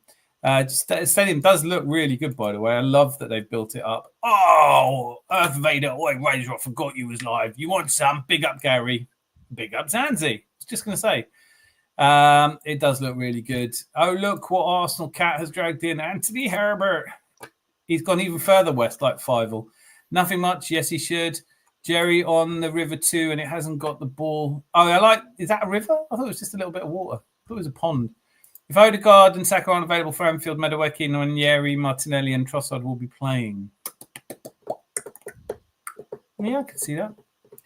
Zubimendi is just a better tactician than Partey and has younger legs. Partey kind of overrated, but whatever. I said it for years. Yeah. I think we were on the same page there. Eze, Saka, Rice, White, MLS, Ethan, Dauman. Beautiful. That's the core, isn't it? That is the spine. I like it. We needed to improve on Partey anyway, and he wasn't good enough, not with Rice next to him. I don't know if I'll go that far. You've got me a bit longer, Idris Adam. Sorry, bro. Why did he say? Oh, he said bye, Nathan. Yeah. Bye. Sell, Nathan. Zubi is far better. Never seen Party on the ball as much as Zubi. Clear difference. Zubi always wants the ball. Yeah, that is, well, if you just look at stats, that's definitely provable. I know I'm not a pretty Scottish girl, but I don't bite. It's funny, Dan, that Man United fans sing Arsenal showed we are playing better. It's funny, Dan, that Man United fans said Arsenal showed we are playing better. Do you mean that they were saying that we've made them look better, or that they were playing well enough against us? I think they played all right today. They were all over for a large part of the game. I thought they were going to win against Fulham. Dodgy to give. I don't think the goal was given to Lenny Yoro in the end, but I mean, like, come on. Fresh, it's nice using your eyes watching football, isn't it? 100% nailed it. Oh. Fan Dabirosi, is that good night from you? Good night. You're an absolute legend. White is injury. It really is, Nathan. Facts. Spitting the old factages. Who will get the England squad coming up? Stop it. Give a shit about the England squad. Pick your moments better. I think. Do you think? I want to look ahead to the Liverpool game, but the Liverpool game Newcastle tomorrow, not the Liverpool game against us. Thoughts?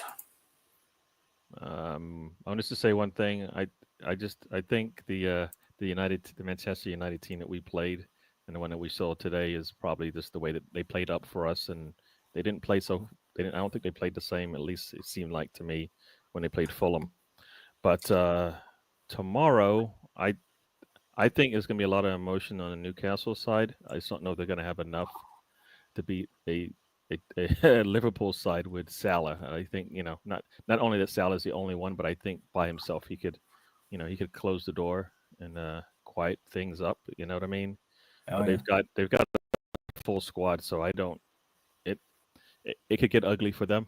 Well, Conor Bradley at right back is the only thing. Konate and Conor Bradley is a weakness on the right side of their defence. Yeah. It just is. Kirkes, I do think will come good. Obviously, Zobzlai and McAllister in the midfield is a power midfield. Florian Wirtz, listen,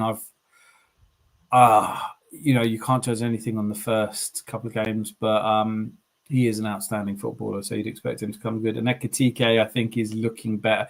People are jumping on the hype wagon with Ekitike a little bit early. He does miss a lot of chances. But Mo Salah is the difference tomorrow, no? Yeah, no, I think they've got it. I mean, they've got that as the trump card, essentially, right? I mean, so nobody has one of those in the league right now. No, there's only one. But I do think that, you know what, at the end of last season, he was starting to slow down. It's a lot of responsibility on him. I think the way the team plays is still, I don't know. If you're going to play Florian Wirtz and Ekitike, it's so different from last season. I mean, unless Wirtz really drops low, which is not his ideal game. He hasn't had a good game yet in a Liverpool shirt, let's be honest. I don't think they need him to get there yet. No, I don't either. If they, just like for me, the same way I would say, you know what, if, I would be okay. Gyökeres getting the 2 goals was great, but for me, I saw things from him that I'm like, yes, eventually it'll just click and it will be fine.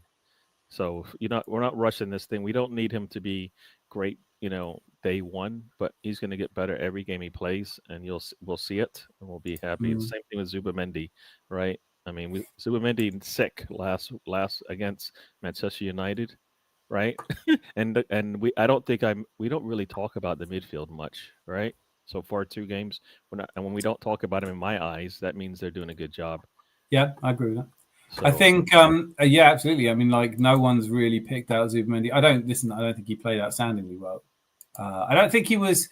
No, that's not what I meant to say. What I meant was in the game against Leeds, Zubimendi was brilliant. He did all the little simple things well, and he let other players shine. And I think that's his role. That's his job. And when it's going well, you want Saka, you want Gyökeres, you want whoever's playing on the left, you want Eze's, you want those guys to capture the imagination, Max Dowman, and know that they've got a solid player who can find them behind them. Declan Rice, again, I think you're right. I don't think you want to be mentioning Declan Rice in games. I think you just want to not concede and to score as many goals as possible. I thought Declan Rice was brilliant yesterday. But I thought those two occupying the midfield, we will have big. I know Mr. Tom's left now. I can say this, right? We are going to face bigger challenges, aren't we? Yeah. No, I mean, other teams will have players in our half, and I don't know what you do with that. Then that's going to be. We'll see McAllister and Worth and is it Gravenberch, right? No, he won't play. I think he's still injured. Oh, is he still out? Okay, I thought he was. I think so. Yeah, he hasn't played yet. McAllister and Worth, we're going to see players with talented players coming in, so they will definitely offer a different challenge. So we'll be all right. I mean, listen, I'm a massive Florian Wirtz fan. I really am. I couldn't tell you how many games I watched him absolutely mesmerize. And but Kai Havertz was brilliant in Germany before he went to Chelsea. It doesn't always work. I think Florian Wirtz, Jamal Musiala always were the two standout players people mentioned and didn't talk about Xavi Simons.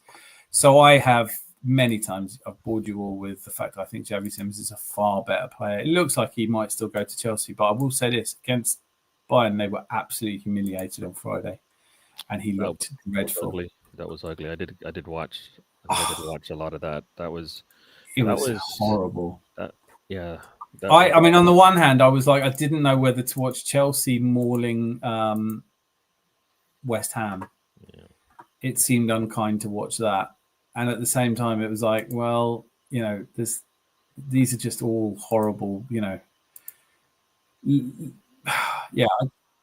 I can say I feel sorry for West Ham. I like West Ham. I think they're in a lot of trouble this season. But when you think RB Leipzig was such a strong team in the Bundesliga, and now they're not in Europe this season, they're getting carved apart. It's ever since Klopp joined. I don't know if there's anything to do with that. I've missed some comments here. I'm so sorry, guys. I thought I was up to date. Come on, Newcastle, heat Liverpool. I know what you mean. Don't worry. Come on, Newcastle. I'm a Newcastle fan tomorrow, just for tomorrow. 90 minutes. Oh, I don't know if I am, Zubimendi is far better facilitator than Partey, not even close, to be honest. Listen, you know what? I've seen a lot of people saying that they're not sure. Well, Mob, weren't you saying not that long ago that you don't think that Zubimendi is an upgrade on Thomas Partey? I don't get it. What I've seen of Zubimendi, which isn't tons, I'm really, really impressed so far. He's not put a foot wrong for me so far. Same as I hate Liverpool, nothing much. Same as I hate Liverpool. You do hate Liverpool. You're an Everton fan. You're allowed to. Jerry, everybody and their dog knows Everton are the true club from Liverpool. Yes, it's stoke up those fires. Rice is getting the ball in better positions than what Partey gave him. When this team clicks, we're going to look rampant. Yeah, I really do think that. I really do think that we're going to play some. I'm in a good frame of mind around this team at the moment. Nothing that losing 4-0 to Liverpool couldn't repair, though. This season, we are the true wildfire. Not enough water to put us out, only us exhausting our own fuel.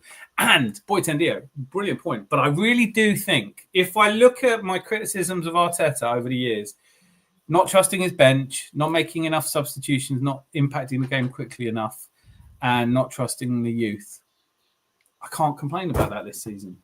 He's got Max Dowman on there for 30 minutes. I mean, I know the game's won, but you still got some bottle to stick a 15-year-old at home. And in the past, Arteta's talked about you don't want to put too much pressure on them and they can fall apart because of the pressure of the crowd. He knows Max Dowman didn't fold yesterday. And that's a feel-good factor that the fans... I wish I'd been at the Emirates yesterday. I got a comment on the... I don't think he trusted him at all. I don't think he trusted Dowman at all. If he did, he would have put him on at halftime. I don't know what you're talking about. That's what 15-year-old. Yeah, I just think he should have came in at halftime. I think he should have played him 3 years ago. I think as soon as he's turned 12, he should have been in goal and up front and take. And did you see all the people saying that he should be taking that penalty? How's he let anyone? The kid's 15 fucking years old. Imagine you're 15 years old and you've got some swagger, and Yokkers comes over to you and goes, "I'm taking this penalty." Yes, Daddy. Do you know what I mean? Yokkers is a physically intimidating specimen to other well-developed adult sports people at elite level. Like, if you're 15 years old, Yockers wouldn't be allowed in your playground at school. No, I remember, I remember people talking about that. It's like, yeah, he worked hard and got the penalty, but no. This is not. He's got enough time. If he's that good, he'll have enough time to get the penalty in a couple of years. Running out of time to score. When's he going to score his first goal for Arsenal? He's already 15. Fucking hell, do you know what I mean? He's already 15. He hasn't scored for Arsenal yet. Fuck. Although I think he's got about a year before he can still be the youngest Premier League goal scorer. Didn't they mention it today in commentary? Didn't they? It was someone called Mungo or something like that. Believe it or not. Okay, no, I didn't know that because I thought they mentioned it in one of today's matches, which must have been the Everton game because that's when I was watching. They actually mentioned Dowman and said, "Yeah, but listen, he's 15, so that doesn't happen a lot, Yeah, and he didn't look it." James Vaughan, who was 16 years and 270 days. So yeah, I think that's who they said. James Vaughan? James Vaughan, yeah, because it sounded like a cricketer. That's the one they said it was. Yeah, from Everton against Crystal Palace. So. Everton, I remember them. Yeah. Did they? Hang on, is that a team in? Where are they? Birmingham or something? Didn't they used to be really good? Jerry, do you know anything about Everton? I heard they're by a river. Yes, they're only one team, Liverpool, and it is Everton. Oh, okay, right. So where's Liverpool then? Because they've called themselves Liverpool. That just feels a little bit like I'm winding you up. You know it. West Ham, honestly, if they go down, it could be years before they get back. Hey, do you know what? That's a shout. I hadn't even thought of that because they don't. And they moving from that stadium as well. The squatters. I'm going to get some shit. I do love West Ham fans. They know how to take banter, don't they? Right, okay, Jerry, I have the tiniest soft spot for Everton. Why was my first badge shiny Merlin sticker book? Good. I was thinking about that. I don't remember ever having a sticker book. Arteta is going to trust you this season and trust his bench. He trusts the players better has gotten him. Maybe no nor good. But oh well, we'll see what happens. Do you know what? Did anyone else see Arteta digging out? It felt a lot like he was digging out Edu when he was talking about how the Eze deal got done so quickly, and he goes, "It's so much better than how we used to do things." It would be so cool if I don't know if Mikel Arteta's not the only one, but if all managers were just like really honest, when fucking Edu was such a bellend. See, last summer when he come back with Sterling, I wanted to fucking chin him, and I had to sit in every press conference going, very happy with the fucking bellend he brought home. He went. It's like you sent him out to get you an elite level footballer, and he's gone to a nightclub and come back with a mate, and they're sitting in your living room at 4 a.m. going, this is your new striker / forward. That's what it felt like. But wouldn't it be great if he said that?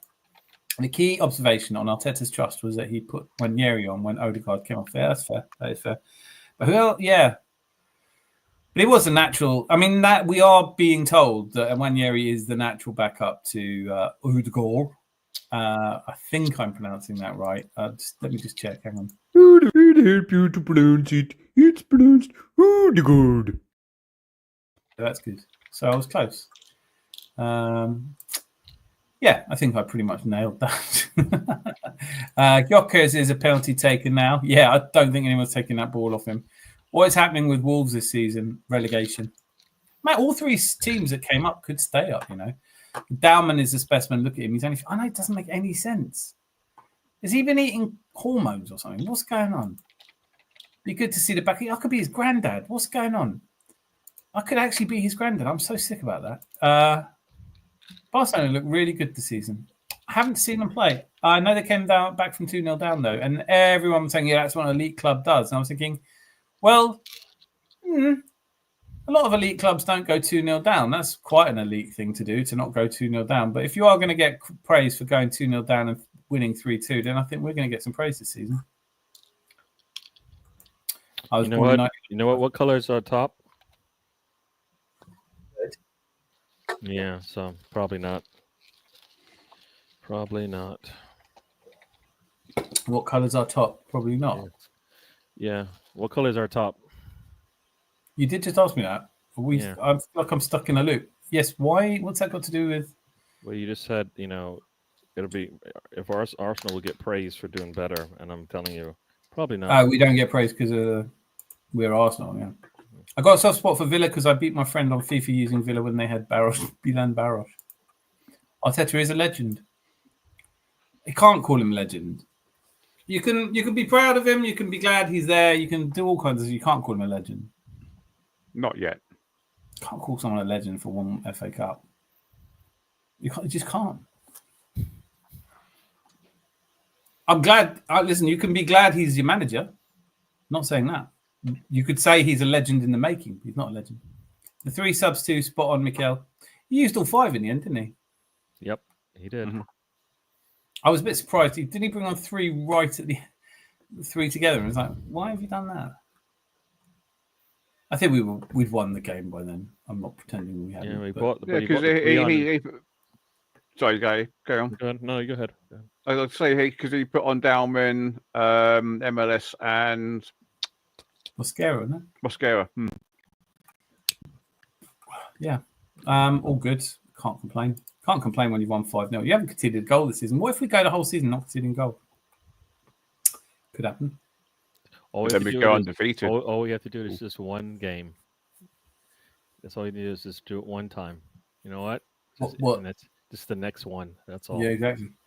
But no, I think on the 3 substitutions, it wasn't so much that he brought all of his substitutions on. It was that he did it in the 64th minute.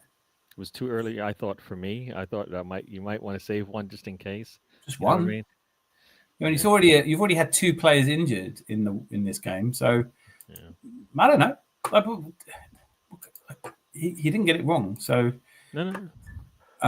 He's lucky, as you said, right? So there you go. I'd never sack a lucky manager ever. Right? Can I say this? Funny how Sassad De Boy. Funny how commentators say Arsenal's problems mean they can't win the league, but City Liverpool issues are just temporary fixes before they go back. It's a very good point. Welcome. It is true, I can come up with a couple of reasons why that's an absolutely bang-on statement. Man City have lost at home, right? Mm-hmm. It's their first home game of the season. They've lost it. They've lost it to the team that finished 17th last season. 17th, yeah. I mean, with Pep, it's like, did you see Pep in the post-match interview as well? He looks really very much like a man who's had one of Fresh Drip's cigarettes. He was like, everything was kind of like a smirk on his face. Yeah, I think we'll be better than this. I almost felt like he was kind of going, yeah, I mean, it's not a good game. When the actual game kicks off, we're going to have to be better. What? No, this was the actual game. Huh? Oh, shit. Oh, shit. Yeah, no, you're right. Fuck. Oh, I don't know what I was thinking. Shit. But you know what? Arteta's fault when we get injuries. Rodri out for a season. No one ever says anything. No one ever says anything about it. Like, listen, Reinders was so good in the opening game of the season and he's so unimpressive on Saturday. What is today? Sunday. Yes, it was yesterday. I don't know. Like, I did think they'd draw that game, but they're a point behind where I expected them to be. I still have them winning the league, though. So it shows what I know. Everton are next to the Merseyside River, the new stadium near the river. That's Grace. That's for you, Jerry. I know you have definitely don't have a Scouse accent, but that's what you would sound like if you were sat out there. Arteta subs were excellent on Saturday. Yeah. Hey, Crypto 2021. Arteta has built a team that can match the Invincibles. Oh, that's chest. Love your comment. Welcome to the show. Pink. Our top is pink. It's not pink. Don't start with that shit again. Dan's top was pink. No, I knew you were going to say that. I fucking knew you were there. I'm only joking, Dan. Yeah, right, crazy. If our attack clicks at Liverpool, I'm going to say it plainly: we will win the UCL. But I only expect our attack to click at Newcastle at best. I don't know about everyone else, but taking a draw away from Anfield will do me. I think our defense is good enough to keep them at bay for sure, and our attack has improved with we won't be playing with Saka, and Erdogan, so we haven't lost up there since the season before we were challenging for the title, and that was a really good game that ended up being a pasting, but probably didn't need to be. It was when Arteta and Klopp got angry on a touchline with each other. Yeah. I thought when that happened, I was like, Arteta, don't do that, please. What are you gonna do? Yeah. Because at that point it was still 0-0, and I'm like, Yeah. you just woke the beast. You didn't need to do that. There's no call for it, was there? It was a very, very silly thing to do, and he really. And I don't know. They didn't back him up that day. The team didn't back him up because he come with chest, right?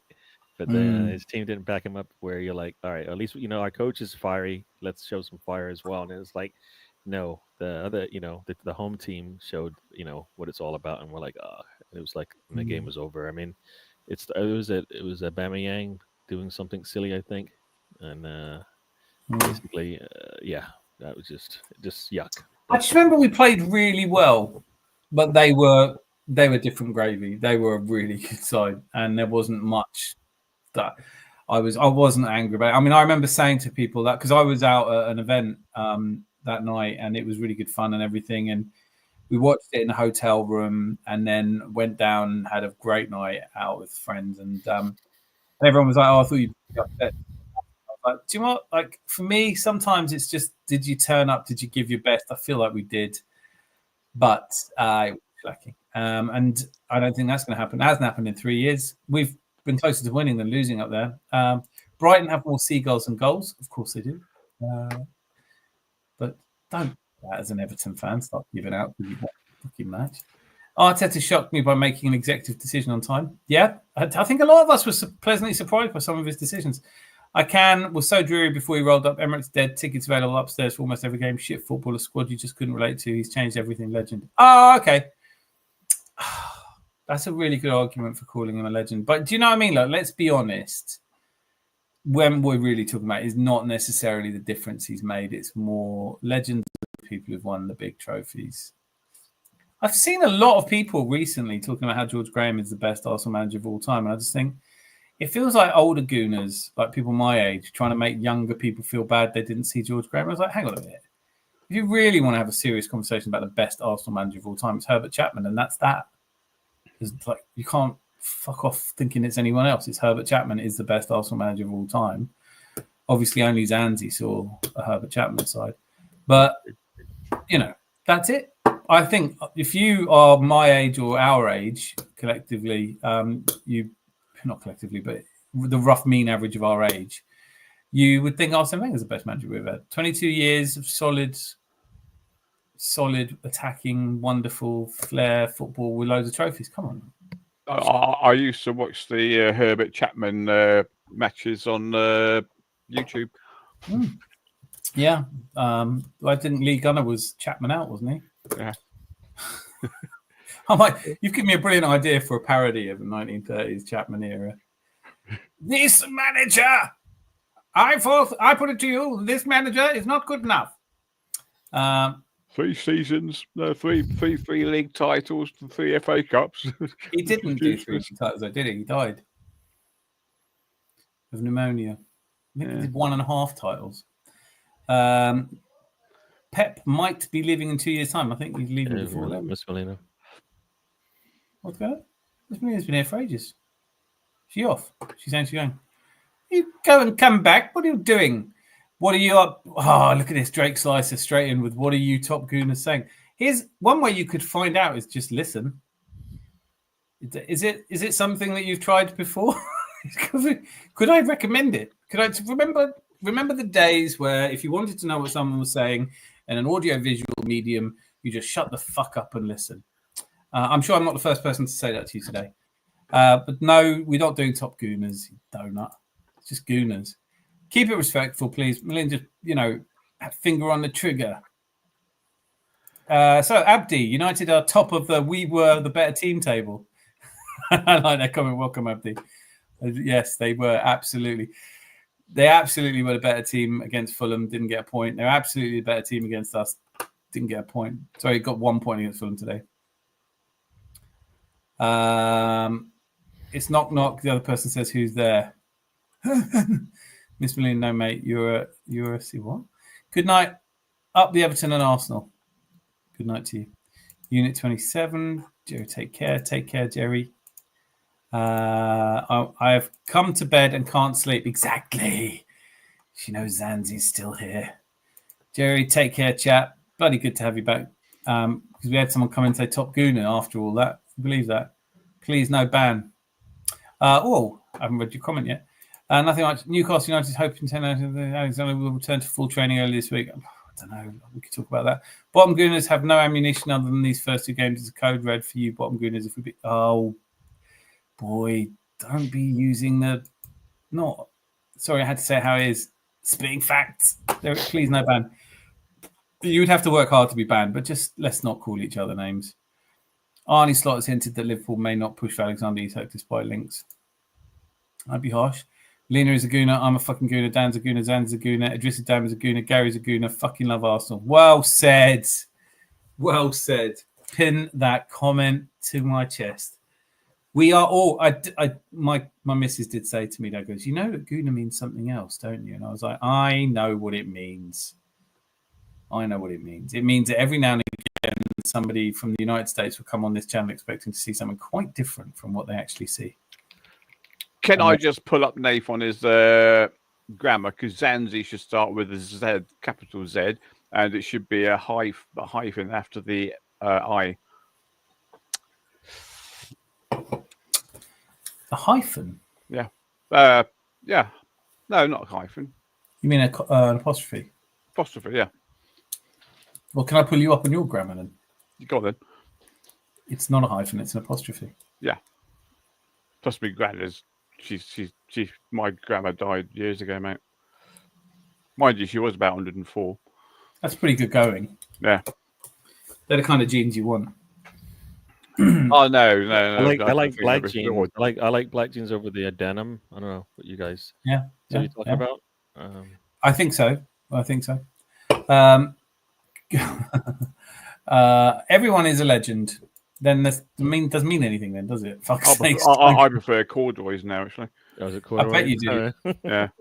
I don't know. I have this image of you never wearing trousers. It's just become part of what? No, not in a sexy way, Gary. Get yourself a drink. Whatever you're into, Dan, it's fine. I don't judge. Why have you got to make everything saucy? Where's your mind at? Honestly. His mind went into the gutter really quickly, then, didn't it? Yeah, just went from corduroy to slut. Yeah. Corduroy to waka waka waka. I go home and away. I've never once heard either top or bottom gooner. It's strictly online. Donnies, trust me. I know, right? And do you know what cracks me up as well? This is why I'm not going any more of the. If someone hosts a show that I don't like, I'm not going anymore. It suddenly occurred to me today. It's like I'm doing it. I was saying I'm doing a research. I want to hear what these people are thinking. I don't care. I'm not going to bump into them in the real world, am I? They couldn't organise a petition. You know, it's like, this Arteta's an arsehole. It's like if there's a corridor of rooms and every time you open one, it smells strongly of piss and someone's going, you close that door, you might put a little sticker on it and go, you don't open that one by mistake. And that's it. That's what I'm doing now. They're all online and you can avoid people online really easily. Fabrizio Romano claiming Newcastle United are wanting Alexander Isak to be training with the team again after the Liverpool game would be a real statement of intent. I don't know how that ends, to be honest with you. I really don't know. But if Liverpool pull out of that, no one else can afford Isak. Imagine if he is unveiled as a gooner. Oh, what if Kroenke goes, I'm married to a fucking Walmart trillionaire, fucking have some of that. I bought myself an Isak for Christmas. Play him wherever the fuck you want. How cool would that be? I don't think he wants to come to us, but I could probably sanction the sale of Kai Havertz on that basis. Yeah. My eyes perked up when you said that. I know there's literally, I would give that a lower percentage probability than the Easter Bunny playing for Arsenal at this point. I would give them Havertz, Trossard, and Martinelli for Isak. Yeah. I think they'd want more. I think they'd want. Yeah, they still want like 50 mil or something like that. I think they'd want. I think they want Gyökeres as well. Isak has to be in a Liverpool shirt, surely. I've kept my powder. You know what? Because I'm not an in the know and I don't really know anything. So I mean, what's the point of me trying to say what I think could happen? But I watched that thinking it got to a certain point, thinking he must go to Liverpool now, surely. But I don't know if Liverpool can. I don't know. I mean, if the Saudi private investment fund really dig their heels in, you can't move him. He's not. I kind of feel like this is dragged on so long that it's not good for the player anymore, regardless of whether he stays or goes. I just don't think one, physically and then mentally, I think both of them are going to be a little challenge for him, no matter what happens. Because are we going to get is there a 20-goal scorer in Isak right now? No, You know what I mean? no. Like right now, I don't know if there is. He could overcome that for sure, but I just feel like, you do something like what he did is if you know they're gonna come and get you. Listen, If you don't trust that, then you got. I thought it was really weird. I thought he played it really badly. I don't know who to blame, him or his agent or staff, whatever. But it got to the point where he could have shut up. He could have just pretended he was injured. They could have smoke screened it. Coming out and saying what he did has burnt a bridge between him and. I mean, like, here's the problem: all these Newcastle fans going, "He can f off. We don't want him," and all that. And I think they would forgive him quite quickly if he scored against Liverpool. I know he's not going to play, but honestly, I was surprised he came out and made that statement about broken promises, because this is not a kid talking about parents who promise to take him to Disneyland. If there's a promise, you get it in a contract. That's what contracts are for. There's a special area in every contract, which is a special actions area, and that includes release clauses or agreements that are made. If you're the sort of numbnuts that goes, "Oh, the billionaire promised me, and I said we could put it in a contract," and you're, "No need, mate, my word is as strong as my..." Shut up, you're an idiot. That's what you have an agent for, so they don't let you be that stupid. And then when you know it's not in the contract and you come out and say, "But I was promised," that's just silliness. So I don't think he should have done that. I think it could have. We saw this with Moses Caicedo, though, didn't we? Moses Caicedo, I mean, admittedly, it was a lot less money to Brighton, and they did the right thing. They kept him and then sold him later. So we could be looking at a massive transfer in January, right? I mean, there's something not at the same level, but Gyökeres kind of went through a little bit something like that in terms of not being available and stuff like that. And I didn't actually like that myself because I just felt I just felt like at some point, for me, I felt like Arsenal just needed to pull the trigger, and because I felt like he already had given up some money, his agent had given up some money, at least to just get the deal over now. It sounds like he wants to come, so let's just finish it off and move on. That did take a No, you have reminded me. That did take a suspiciously long time from being quite obvious that he was coming to actually coming, didn't it? Don't know why, but I mean, like, I have seen a lot of the backlash against. Again, I don't know what's actually happening, but my initial position on the whole Daniel Levy should have worked more quickly to get Eze in. I mean, you've seen the interview now. It's quite obvious that Eze wasn't signing a paper contract with Tottenham if there was even the slightest glimmer of hope that he could go to Arsenal. Ben Jacobs said different, but he was also one who... It's crazy to feel like, you know what? I need to make a move. I have two options. Arteta, I really have to make this move. Yeah. What say you? And Arteta said, I guess, he pulled the trigger, or Berta said, yeah, let's do it. And I just don't think, Arteta's the guy you phone. I think Arteta would have gone, look, I don't do any of this. But it sounds like he called Arteta, supposedly. That's the story. No, it's a story that I haven't heard from Arteta. I haven't heard Eze say that. Yeah. Eze said quite the opposite. Eze said, look, it was out of my hands. I didn't know if Arsenal were going to come through or not, but I didn't. All I knew was I couldn't. I love the guy's attitude. Immediately love everything he said so far without hesitation. He said, it's in the hands of God. Like, I cannot do more than I've done. And if it isn't to be, then I trust that that's not my path and there's nothing. And that's what real people say when they're confronted with these situations, where you can phone Arteta, you can phone Andrea Berta, you can phone people all day long, but it ultimately is going to come between. Sometimes they don't want you, I love the idea that he's phoning up Arteta going, please get me over the line. But I don't know if Arteta could just go, no, look, fucking just do the deal then. You know, it's only 60 million. Fucking go and spend it. Josh, you prick. I know you got to leave in a bit, Gary. Thanks for letting me know. Brilliant for having you here. Stupid Yid. I don't know what that word is. Stupid Yid crank, I'm going to say. Or crack. Oh, yeah, could be. Isaac Yokeres, Saka front three. I want to know why Isak signed the contract if he wanted to leave. That's how I feel. Yeah, I mean, that is how I feel. I feel like, you know what? Like, you can say all you want. I mean, Gary, you made this point really well just now. We all had the same happen, but we are the Liverpool in this story because Yokeres really, really wanted to come to Arsenal and he tore up his contract. And he said, you said I could leave. And come on, man. If I'd said that, it would be in the contract. It's not in the contract. Doesn't matter what I say off the record, behind closed doors, privately. Contracts are there for a reason. Contract law is what keeps us all from breaking the rules. And that's that. And if it's not in your contract, I talk to your agent.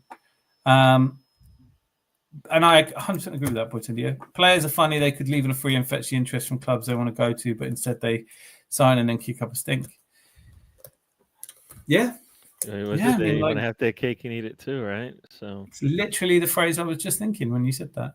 That's exactly what it is, though, isn't it? It's like, I want the mega money, but can also just leave if I don't like it anymore.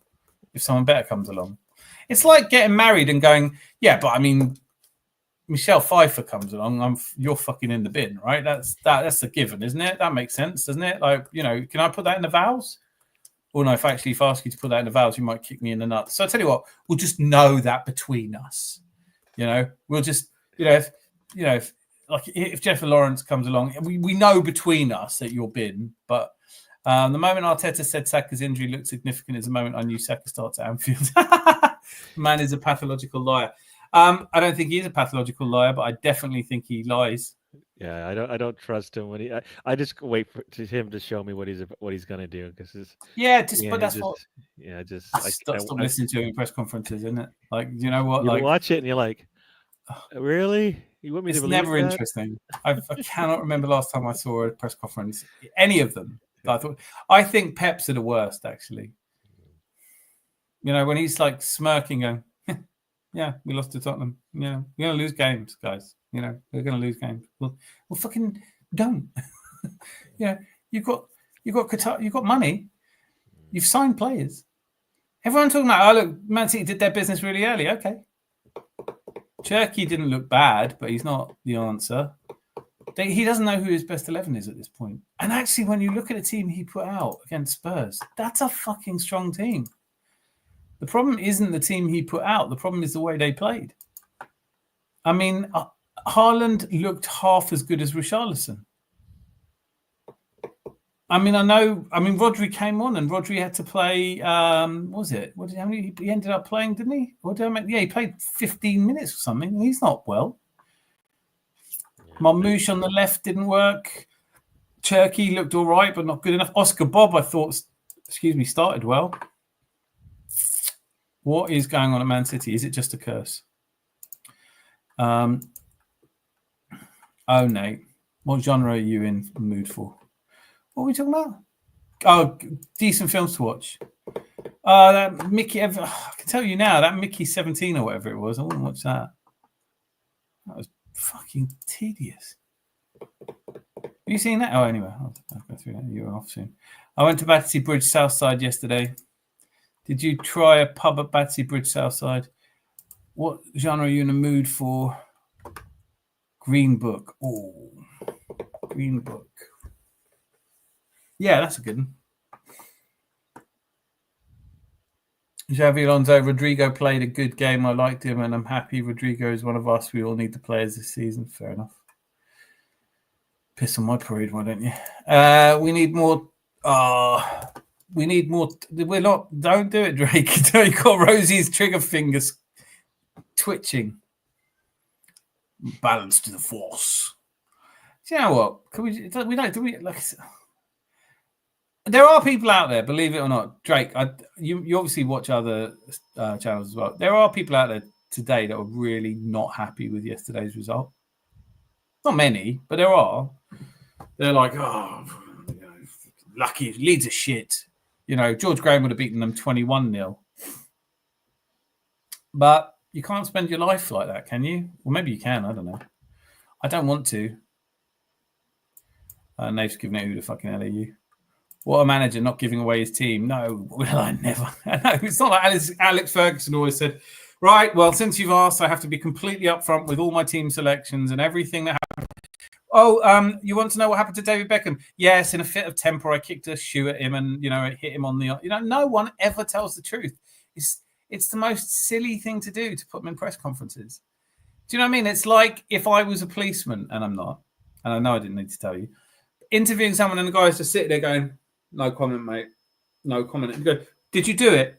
Oh, fucking, I was hoping you weren't going to ask me that. Yes, I broke into the house and shit in the carpet. Yes, that was me. Sorry, sozzles. Oh, I was going to wait for my lawyer to get here, but I promised myself I'd tell you the honest truth. Why are we asking him? Did you see Potter being asked about whether any players were coming in? And he said, every fucking week you ask me this. It's Groundhog Day. Are we bringing the players in? Every week I say to you, I won't talk about players who aren't at the club yet. But imagine if I started to. Yeah, I'm West Ham, mate. I'm the West Ham manager. Do we need players? What do you reckon? A little bit? Yeah. Yeah, maybe some players I've heard of from playing FIFA. That'd be good as well. I'm fucking sick of these ones. The fuck? Honestly. If Prime Scarlett Johansson had the hots for me, then I'm sorry, you're gone. I'll become Isak. Scarlett Johansson is yeah. All right, I'm going to say officially, Mr. Dan Zanzi in the chat, have a good night. It has been fun. Arsenal. Buenas noches, señor. señor. Leeds 0. We're going to take it and get ready for the next one. Enjoy. All day. Have a great one, Gary. Round will be on. See you soon. All right, see you. Be good, Gary. Right, Can't be good. Be careful. Yeah, can't be careful. So now I'll have a think about movies tonight. Put up a distant. We should definitely do another movie night. It's just difficult putting it all together. I've got family tomorrow. Tuesday night, there's already a show. Wednesday night, maybe Thursday night, there's already a show. I don't know. When to do the movies? I saw Leona Lewis before. You said that last time. Are you secretly dating Leona Lewis or something? Does Scar Joe have any good movies, or is it Lizard Brain that made us watch the movies?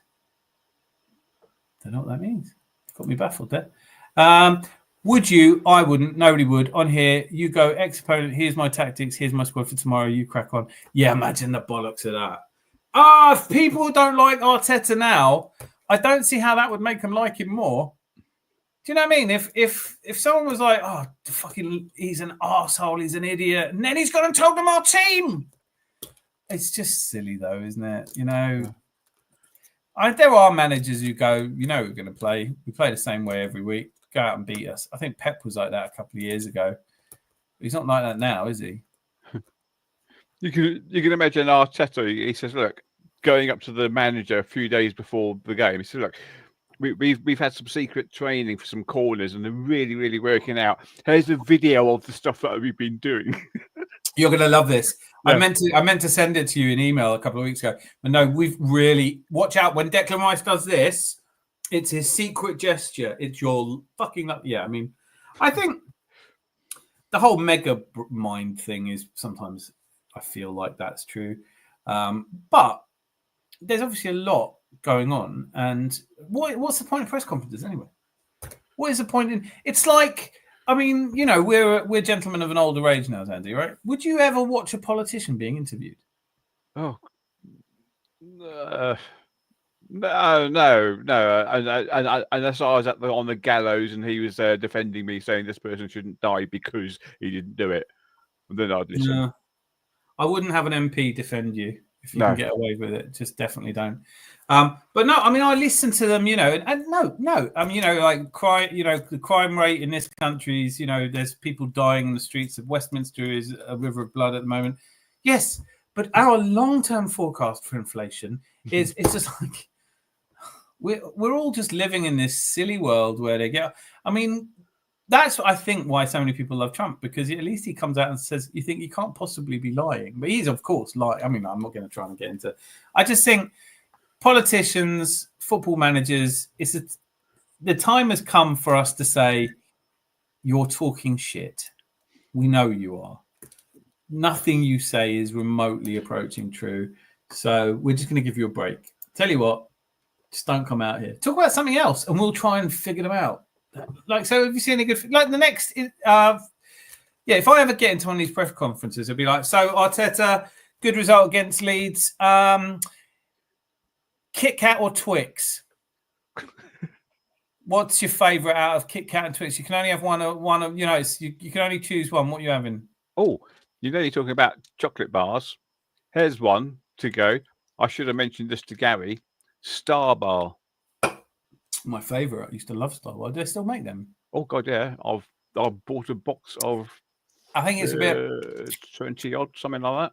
Bloody hell! And I'm waving one now in your face. Oh, I could feel it in the dark, but I didn't know it was a Star Bar. Yeah. I love it. Made straight in with Twix. What was the choice again? Kit Kat or Twix? Yeah, no, it's Twix. Yeah. Star Bar's got nuts in it. Yeah, I love Star Bar. Oh, and unless it's a mint Twix. Oh, I haven't had one of them. Oh. Can we just stay on Star Bars for a moment? I'm really intrigued now. Why have you bought 20 Star Bars?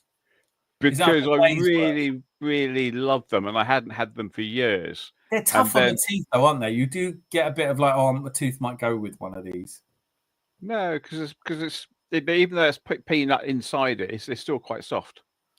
It is. No, I'm not. It's not the peanut. I'm saying it's got that gooey and it's stringy and it it's got a bit of give. I mean, it's got a bit of. It holds onto your teeth, is what I'm saying. Yeah, a bit. I imagine my front tooth will come out with it one day, and I'll be like, oh, fucking hell. Still finish it. I wouldn't. Yeah. I wouldn't. I love them. I think they used to do a bar called the Texan Bar. Do you remember them? Oh, Texan Bar, yeah. They were gorgeous. I don't know why they stopped making those. You can still buy them from places where they hoarded them. I guess people who thought an apocalypse was coming or something.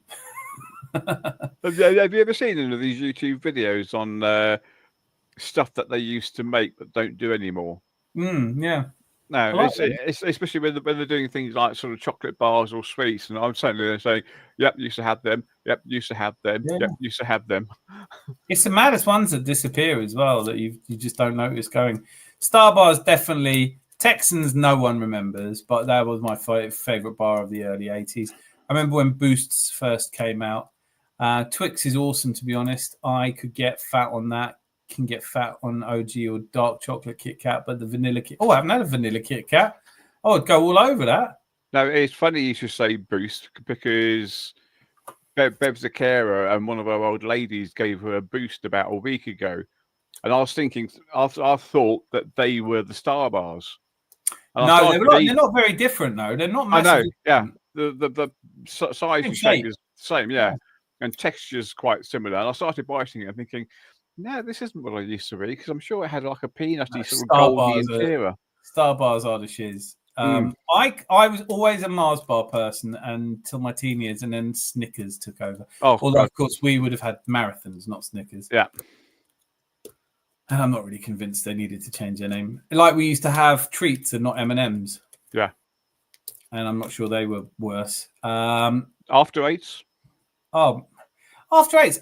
They were just the stuff of legend, weren't they? There was stuff like my childhood, as soon as someone cracked over, you'd be like, oh, After Eights. And pricks always used to put a little sleeve back in there. It's just like, yeah, it'd be shared around you, handing there. Oh, it's fucking empty. Hang on. Yeah, stop sharing it around. Like someone had the last one 20 minutes ago. It's like people putting a little sleeve back in. Don't fucking do that. No, but just take the chocolate out. Yeah, but that's a sort of sweet when you're a kid and you only get one every now and again. It's so minty, so nice. Oh, but actually, when you're old enough to buy yourself a packet, and you're not sitting there and eating a whole packet of them between the two of you, are you? No, you'd have two or three, and you think, oh yes, I'm done. Yeah, I think this is good. I like the Star Bar says nothing much, and Milky. No one likes Milky Way. Behave yourself. Anybody notice they don't taste how they used to? They taste different and are smaller. But yeah, do you know what? Listen, this really, Nath, you're on fire tonight, mate. It really fucking grinds my gears when people like Mars Bar go, no, you were just younger and you remember them smaller. No, it tells you how many grams there are on the side of the pack, you donut. They're 20% fewer in grams. Yeah. You've put less. They do this all the fucking time. They do this all the time. They make things smaller, and they kind of go, "Oh, I hadn't noticed." Yeah, you must have configured the factory to make them smaller. You haven't just accidentally made them all 20%. How do you get the wrappers to fit? You know, not flopping. You've done this on purpose, you pricks. You've made a Mars bar 20% smaller than it was to save money. Yeah, but they've also increased the price. Yeah. Yeah, They but cost more. Yeah, but it's funny what Nave said because they taste different. The reason they taste different, your taste buds change as you grow older. And the ingredients have changed. Yeah, not so much, but it's mainly. They have. Oh yeah, Don't get me started on corn syrup. Sugar flakes. It's not sugar flakes. Sugar puffs. Oh mate, I used to love sugar puffs 30 years, 20 years ago. But they changed them. We are either in the same gang or we're not. But sugar puffs. Have you ever eaten so many sugar puffs? Your wee smells of sugar puffs. No, I honestly can't think of. Hang on, I'm just going to get my hand. No. We're not in the same gang then. We're not in the same gang. I've had a piss because I used to get my ex used to buy me. We'd say 10 years. She used to buy me a massive thing of sugar puffs every morning birthday breakfast, and I would eat a lot in one go.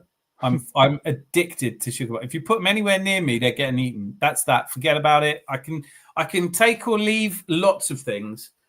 You know, I think that's cereal crack for me. I can't put down if there's still some in the box. They're getting that. That's that job done. When was the last time you had some though? Well, I haven't been with her for 6 years, so I haven't had. No one's bought me them since. And I haven't mentioned it to my my missus now because I can't be around them. It's not healthy for me. You know they changed the ingredients, and the flavour is awful now. Honestly, I'm so disappointed. Oh man, don't tell me stuff like that. You know something? I used to pour out sugar puffs and think, I don't need milk in that. I'll just eat them. No. But they are nice with milk though. Like I can't lie. I mean, but I would just handfuls of them. Yeah, it is terrible. It's so good. God, times I've been caught with my hand in the sugar puffs and the missus looking at me thinking, what are you doing? I just putting them away. I thought I saw a mouse. Yeah. Remember Sunny Delight in the 90s? I'll never forget this. My mum made the first time she'd ever made Thai green curry. And she said, try it out. What do you think of it? I was like, Mum, that tastes like you've dropped a battery in it or something. What did you put in that? She was like, oh, it's a secret ingredient. You will never guess what it is. I was like, I might not guess, but I'm worried a medical professional may need you to tell them because this tastes like something chemical in there. And she went, oh, you're very close. And I was like, what the fuck have you put in this Thai green curry? And she was like, Tropical Sunny Delight. Does it work? I was like, no. Fucking ruined it. How many? I mean, it was bad to start with. How many E numbers? It's not. Yeah, I mean, it's just E numbers, isn't it? Star Bar is in South Africa, very popular. It's always funny when you see English, because in America you don't see as many, but when you go to certain parts of the world and you see the same, so you know, Cadbury's Dairy Milk. I always go mad for that when I see it abroad. Nothing beats minstrels. Chris, I've got to disagree with you, mate. And it's not because I don't like minstrels, but I think if we were doing a league table at the moment, I think has anyone got a better one than Star Bar? Because I think Star Bar's up there right now as the top one. But minstrels they're not in the European places, mate. The thing about minstrels is that they won't melt in your hand. I know, but there's lots of things that don't melt in your hand. It's still not a treat. Yeah, a carrot won't melt in your hand.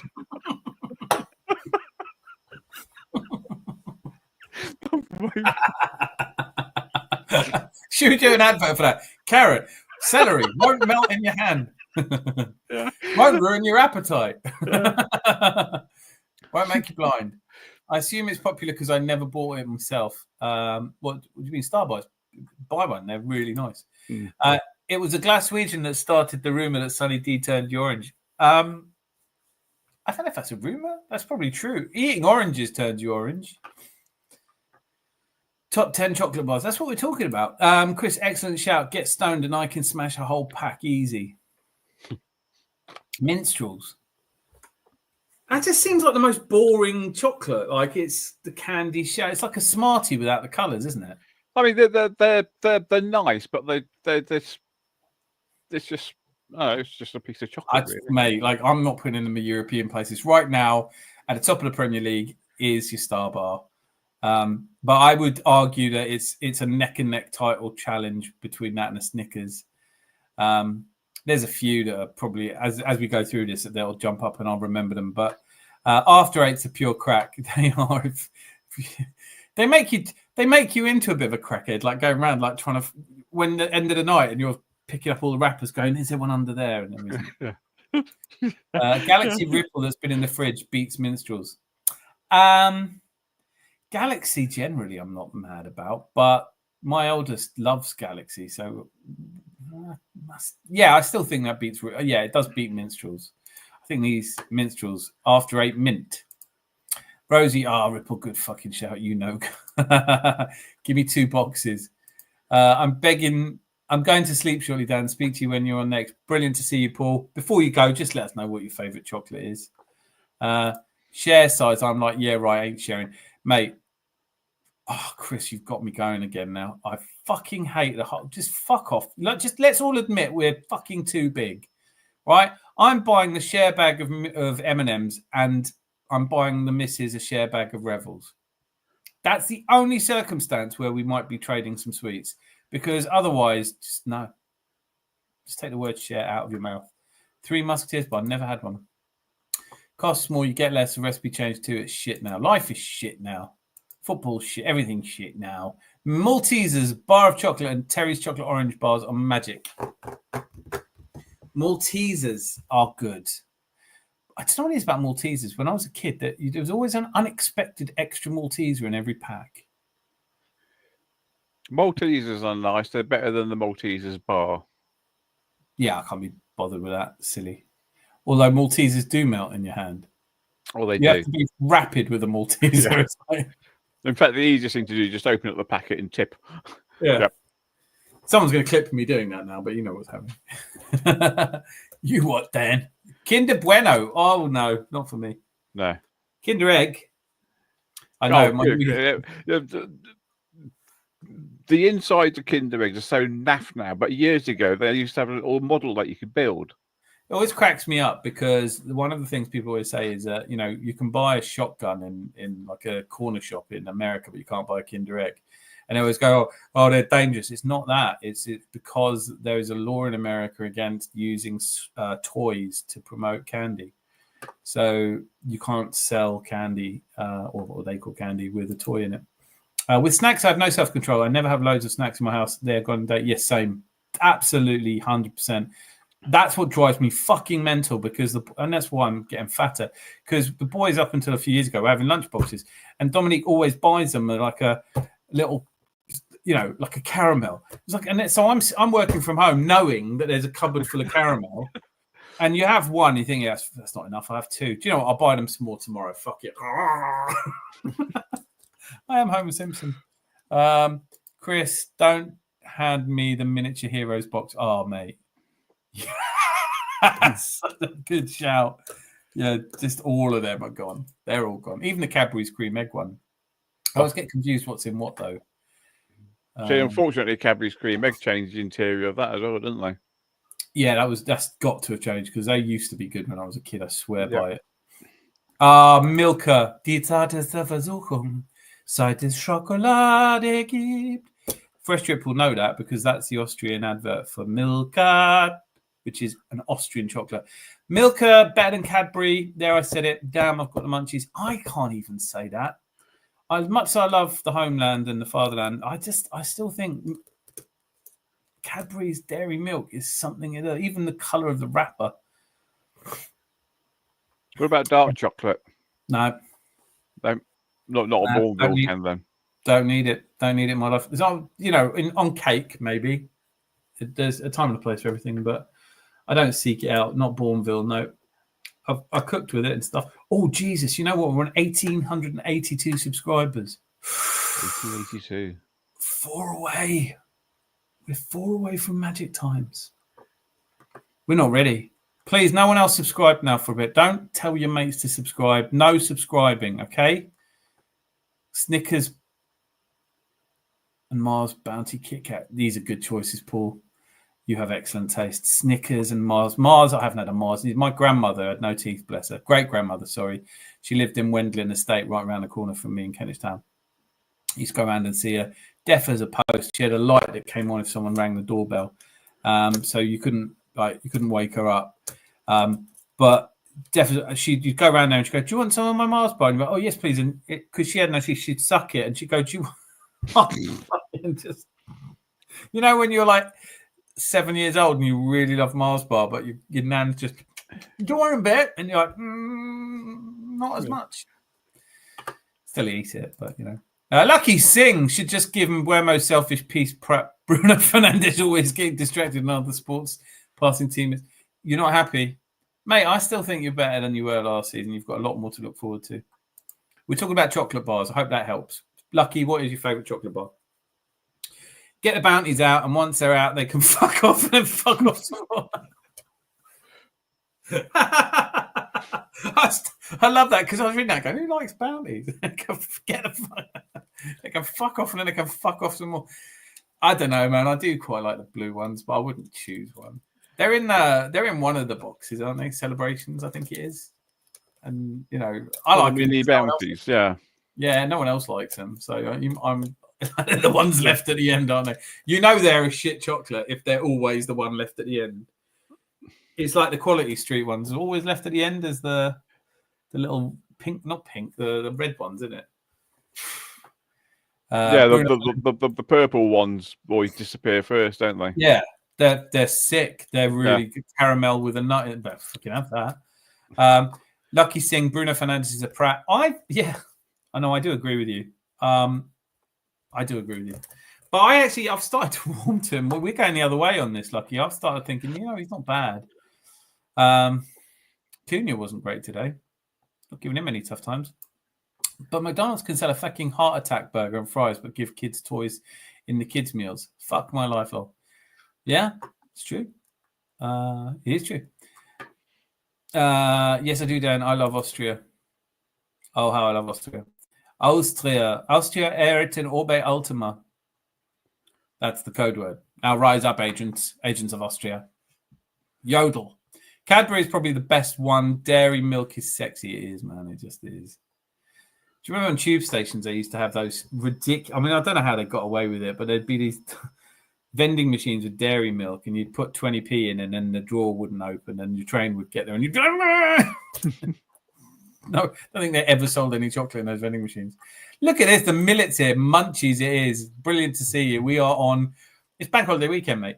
We are, of course, talking about which chocolate is the best. And so far, I don't think I've heard one. Maybe I would put fruit and nut over it. No, I can't put fruit and nut over a Star Bar. Star Bar is a genius bit of chocolate, that. Yeah. Fruit and nut's good, though. I do like fruit and nut. There aren't that many I hate. I love Nath. I love this is my favourite comment. Get the bounties out. Once they're out, they can fuck off and then fuck off some more. What about picnic? Yeah, it's all right. It's a bit muesli for me. Yeah, it is. It's if you're hungry and someone said, "Oh, I've got some chocolate, do you want that?" and you say, "Oh, okay then." It's a little bit like, oh, go on then. Let's all pretend it's healthy, shall we? Oh, look, oats and fibre and Lion Bar though, every day. Right. So where are we? Cadbury's is probably the best one. Yeah, I could see that. Fresh. Weird you bring that up. I had this discussion last week. I said to us, once a month now, Max, it's just shit food in it. Plus, it's not actually that good. Give you Nando's any day. I only had Nando's once. I will say, they got me on the Big Arch burger. I think I'm down to about 4 times a year we'll have a McDonald's, maybe 5 or 6.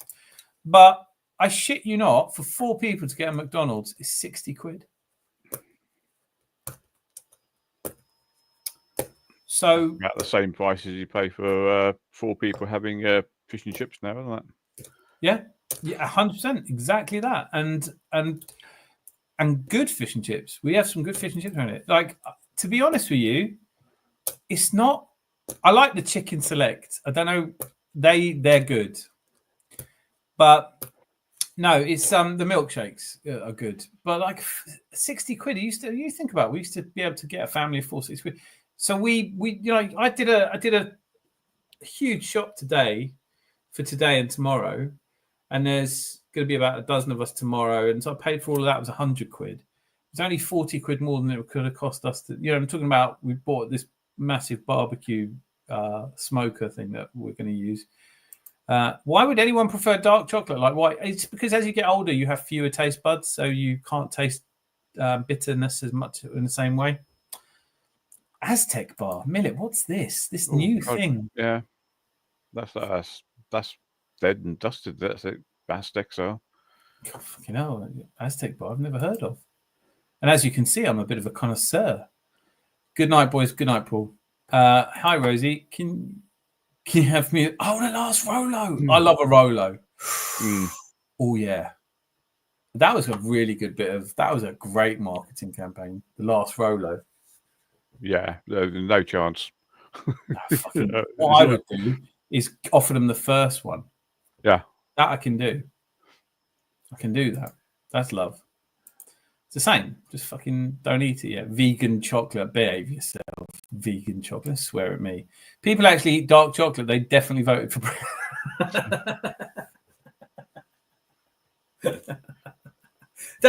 Imagine if it was as simple as that.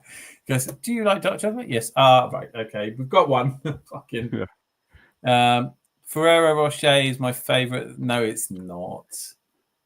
Toffifees, they're good. Can't count them though. That's not a bar. I feel like we've drifted into Sweets. Box of chocolates territory. Like you might as well say dairy. What was that? Do you remember the James Bond guy that used to break into women's houses while they're in the shower? No, dairy milk. Yeah. The lady loves dairy milk, and she also probably to some degree likes household security, but that's gone right around. Yeah. It was a close call between Nate and Adam for chatter of the stream. Oh, I think Nate's got it there for me for the bounties comment. That was absolutely wonderful. It's just the way I read it. It was like, I thought he's going to like bounties. Fresh is always a legend, of course. Yeah. Ferrero Rocher, I don't know. Really? Nah, not for me. Ferrero Rocher? Nah. The only thing I like about Ferrero Rocher is that you bite off the chocolate and see if you can keep the bit in the middle still whole. No, I don't do that. And I've done some weird things, but I think that would be a bit. I mean, do you do that in front of other people, or is that something? No, in front of the missus, yeah.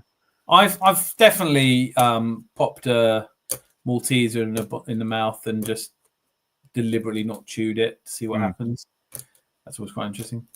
Smarties when I was a kid till they go white. Then they're nice actually when the colour, when the dangerous toxic food colouring comes off them. Oh, do you know the blue ones? Smarties. Yeah, I used to work with a girl and she used to go absolutely fucking potty after she had some Smarties. There is an active ingredient in is it cochineal or something? Am I making it up? That's a red one, isn't it? Cochineal. Cochineal is red, yeah, from the beagle. I said Ferrero Rocher fresh. Nestles in the machine. Don't know that one. What's that one? Nestles in the machine. No, I think he's saying about Nestle bars being in the in the machine. in the machines that you can't open. Oh, they were really badly designed if the idea was to dispense chocolate, but very cleverly designed if the idea was just to collect 20p's off idiots on train stations. I'm a sucker for a pack of Rolos. Everyone loves Rolos, right? Fruit and nut, absolutely brilliant. Never had a Star Bar. What? Chocolate finger. Don't change the subject. Chocolate buttons. No, I can't do chocolate buttons. No. I find them really irritating. They melt in your hand. They're just it's funny because you can actually swap out a packet of them for doggy chocks. and then you can give them to someone. Oh, look, I've just opened up this packet, but I don't really want them. Here you are. And they, oh, thanks, Aunt. Oh, they taste funny. She said, oh, it must be a new recipe. Do you know what? Like, you'd never get me on that because I'd be like, no one gives you a packet of chocolates.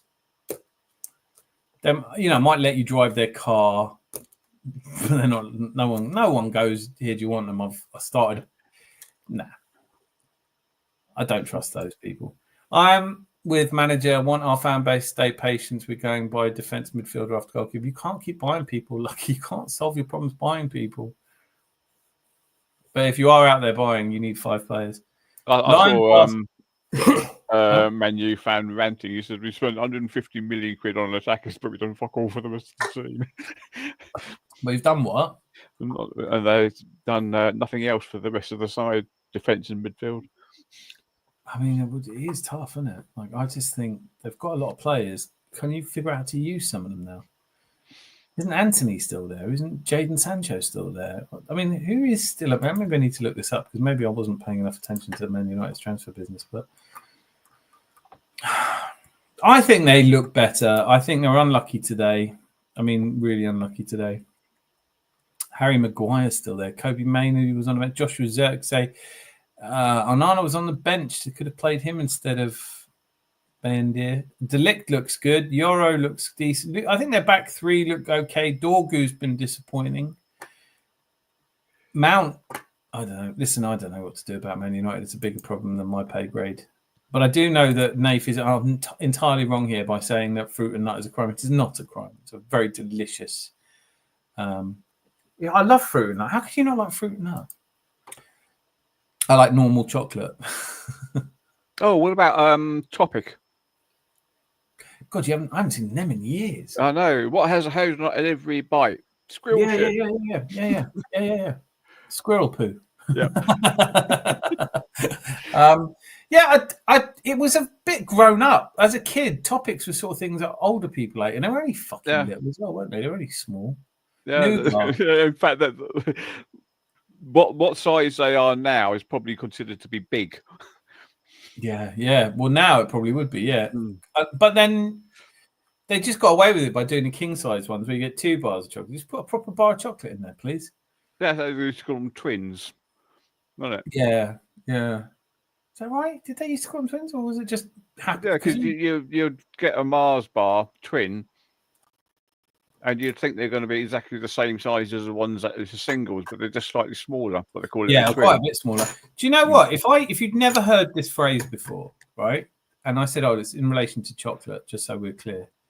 Fun size. What size are you imagining? Because it's not fucking that, is it? It's not like, that's not fun. What are you on about? Fun would be like, yeah, fucking. Try this. This is fun size. No, it isn't. No, this is sad size. This is. For fun's got to be at least 2 foot long. Yeah, fun. Like the giant Toblerone. See, I have a real problem with Toblerone. Real problem. I resent how much everyone likes it. I find it really difficult to. Listen. I'll eat one on my own, but I just it's so Swiss.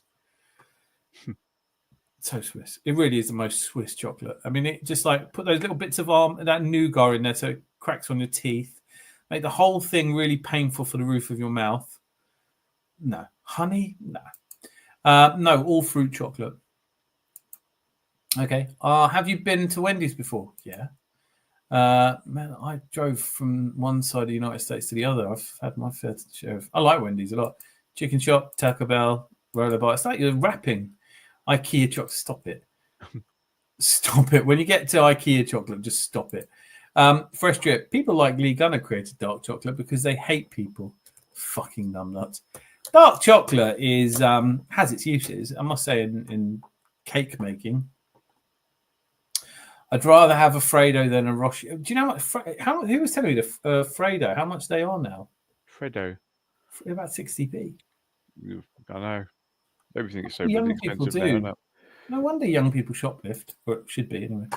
Zanzi, hold the tongue, you cheeky little nuisance. You love to shove a hole for a Roshi in that sweet talking old mouth of yours. Don't be that guy. The ambassador's like, who the fuck was that? I'm going to try a Star Bar tomorrow. Never had it either. Yeah, you'll really like it. It's very It's like if you've had a boost, you bite into it and then you pull it away and you get these long strands of. Is it caramel? I guess it must be. I don't know. Yeah, I've Look at the ingredients. I've let people drive my car. I have not given those same people, even one chocolate. No, right? The priorities are right. Boy Tendio, your priorities are spot on, son. Get your own chocolate to start with. Share. I don't like the word. It's not right. Was it Amarim that made Gyok look good, or was it Gyok that made Amarim look good? I'm starting to think Amarim's not that good. But I do think Gyok was playing in Portugal, and I don't know if they've got any. I don't know what it is, but they just didn't want to tackle him, did they? Milk chocolate with caramel, 30%, and peanut, 23% centre. Yeah, well, they probably use some sort of derivative of peanut now because everything's so expensive. But Naves, I think he's got a lunchtime order here. McCoy's, Ribena, and Twirl, those that know. Do you know what I'm going to do for the next show? Actually, maybe not. For next week, I will do this. I'm going to sit here. What flavour McCoy's is it? Because I want to try it. I want to try these culinary adventures. I want us all to try them together. We can all go and get a packet of McCoy's, a Ribena and a Twirl, and enjoy the same culinary experience together. I shall definitely be getting a Star Bar. The best chocolate bar ever to exist was a Roundtree Secret Bar. I've literally never heard of that. Where's your pink shirt, Dan? First of all, it was a jacket. Second of all, it was red. Mint walnut whips are worth a mention. Walnut whips, that's Dominique, amongst Dominique's favourite. She had one yesterday. They are getting that. Willy Wonka told me. I didn't even know they did a mint one. I don't think I've had a mint one. I would try it, though. I do like mint. Hence their colour. Sadly, the green part is mould, so don't try to lick or eat them. I'm high. Shit. We know you are. Some things don't need saying. Tony's chocolate. I don't like those chocolonely. I have all the funny shaped shit. No, not for me. Not for me. That's a rip off, that stuff. Bar ones are secretly the best chocolate bar. Don't know them. Why don't I know them? Fun size ain't fun at all. It's pissed me off size. We used to have munchie night on a Friday, and I would always get the same thing: cheese and onion McCoys, a twirl, and a can of apple tango. I think you're blending some very unusual flavors there. But cheese and onion McCoys all day, a twirl, fine, apple tango. I'll try that, but I'm not going to like. I know I'm not going to like that. I'm not going to like that. Galaxy Smooth or milk chocolate, Lindor milk chocolate bar. Right. Just to change his profile pic again, it's like being on the forums with someone changing their avatar all the time. I love Peep Show, yeah. I feel like they've moved away from the sweets now. I used to get the oh god, what are those triangular crisps? Doritos. Yeah, I used to get Tesco's Dorito, the lime flavoured ones. Hang on, whoa. What do you mean Tesco's Doritos? They're either Doritos or which is the brand, or then. All right. So there might have actually been Doritos actually, but I used to get the non-hot tomato relish to go with it. I like that. It's not that hot. Yeah, no, it's just a bit too hot for me, spookily enough. Is it? But I'd go through a whole packet of that in one night. Yeah, but that's the trouble, isn't it? Like there are foods where they're out there and you just eat them. A Ripple that's been in the fridge. That's the one for you, isn't it, Rosie? The Ripple that's been in the fridge. A fridgy Ripple. Rosie loves space. Can't believe you've never seen Peep Show. I have to say, Rosie, I think you'd love it. It's very funny. Is it some sort of political reason you haven't watched Peep Show? Because I don't know, do you hate David Mitchell, Rob Webb, something like that? But it's very, very funny. Cheese Doritos with sour cream and chive dip. Yes, 100%. But, we've moved from chocolates. I think we've established that Star Bar is the winner then. Mm-hmm. What's your favourite cake? Birthday cake. Duh. What are those? Is it the German Easter Christmas cake? The spongy one. It's not really a cake. It's more like bread. Oh, Lebkuchen, no. the gingery one. No, it's not ginger. It's like a like a spongy bread, and it may have a couple sort of cherries in it. A Stollen. Yes. Yeah. See, now they do now. In Dresden, they do a poppy seed Stollen, which I absolutely love. Mondstollen. It's beautiful. I've seen clips of it. I love David Mitchell, but I don't find Webb funny. You will find it. Rosie, I think if you start watching Peep Show, you will be very glad you did. It's very funny. It's very... Friday night dinner is the best of that sort of... No, definitely. They're not even like... No. Friday night, that was just a silly... And they're not even the same generation anyway. Peep Show is quite a bit older. To be fair, Anakin would have easily been the strongest Sith if he'd ever lost half his body at the fires of Mustafar. And then we've entered that part of the evening now, which I think calls upon us all to say thank you for being here. Boy Tendio, I don't understand that comment, and it's either that's the sort of comment that Fresh Strip would have made, and everyone would be looking at it thinking, he's really on something now, isn't he? I'd love to be that high just once in my life. Once more into the breach, man. Zanti, you've been awesome. And you've been awesomer. Oh, no, you've been awesomer. No, you've been awesomer. Do you know who the real winners were tonight? Gary. Oh, Gary. Yeah, Gary was. Yeah. Gary was on top form. I have to say that it'll be a long while before someone says something funnier than get the... I didn't put a star on it. Shit, I have to go... Bounties. Yeah, get the bounties out. Then...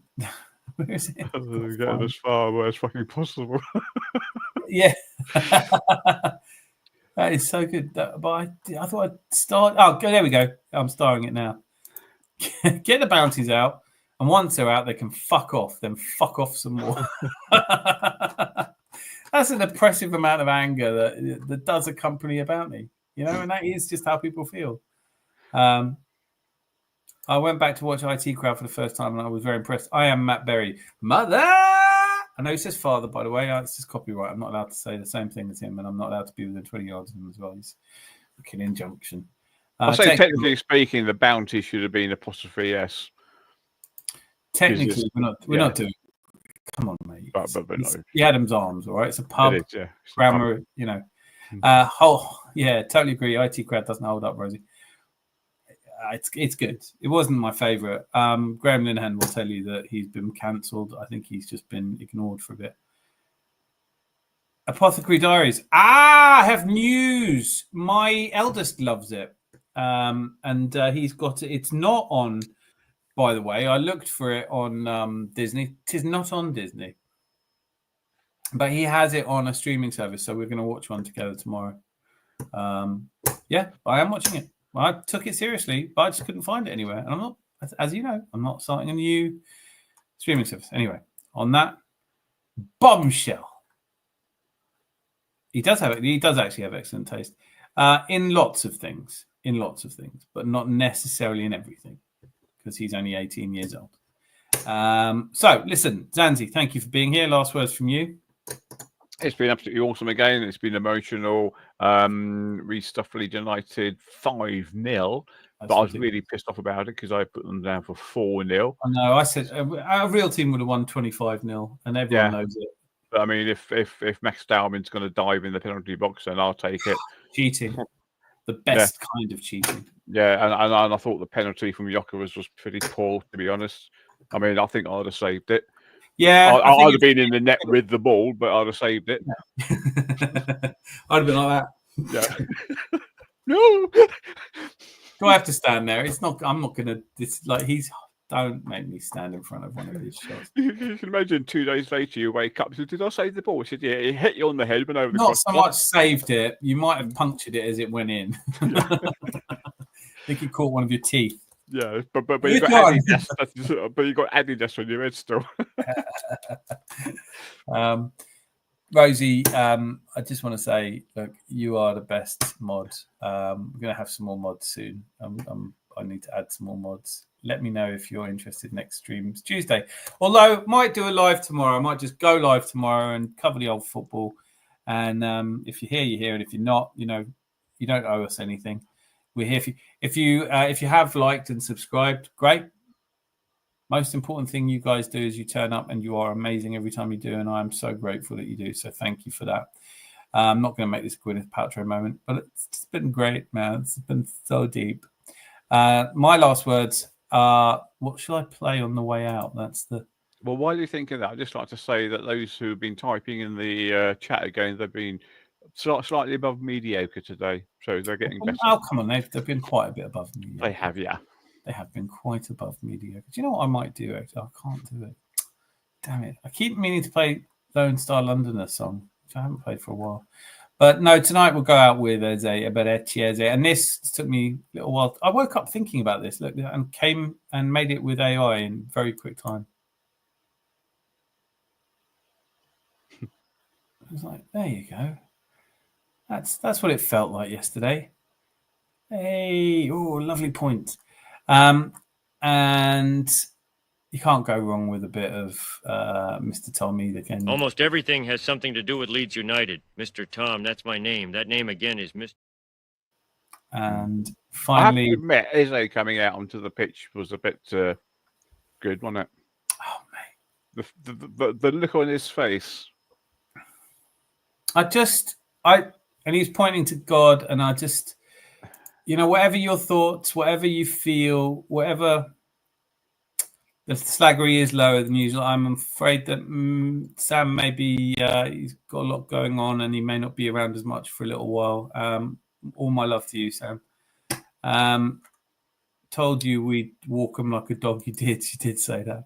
I did get a score wrong though, so I'm here tomorrow. I'm definitely going to be popping in for a bit tomorrow.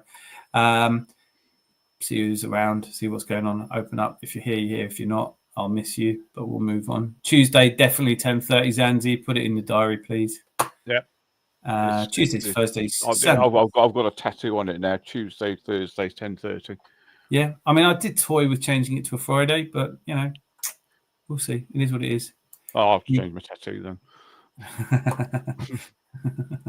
Put it one where you can see it this time. Anyway, listen, I'm going to go out with the Eze song. Thank you, all of you that have liked it and clicked like and left lovely comments. You're all amazing.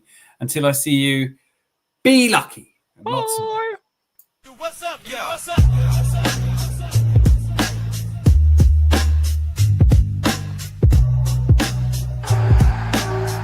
Yo. Check the mic, 1, 2. As he made the right move. North London is red, true. He knew they snooze, they lose. Gunners, we cruise, no more blues. Spurs fans mad, use tissues. Welcome home, son. The saga's done. To the Arsenal seat. Where he meant to be. Lyrical pedigree. Victory's guaranteed. Heard the talk down the block. Lily White's in shock. Arteta's got the lock as he's future solid rock. Still so hot, tick tock. Defense can't stop, they drop. Internal rhymes, no time for second guesses. Climb to the top in your prime, leave the doubters behind. To the Arsenal seat. Where he meant to be. Lyrical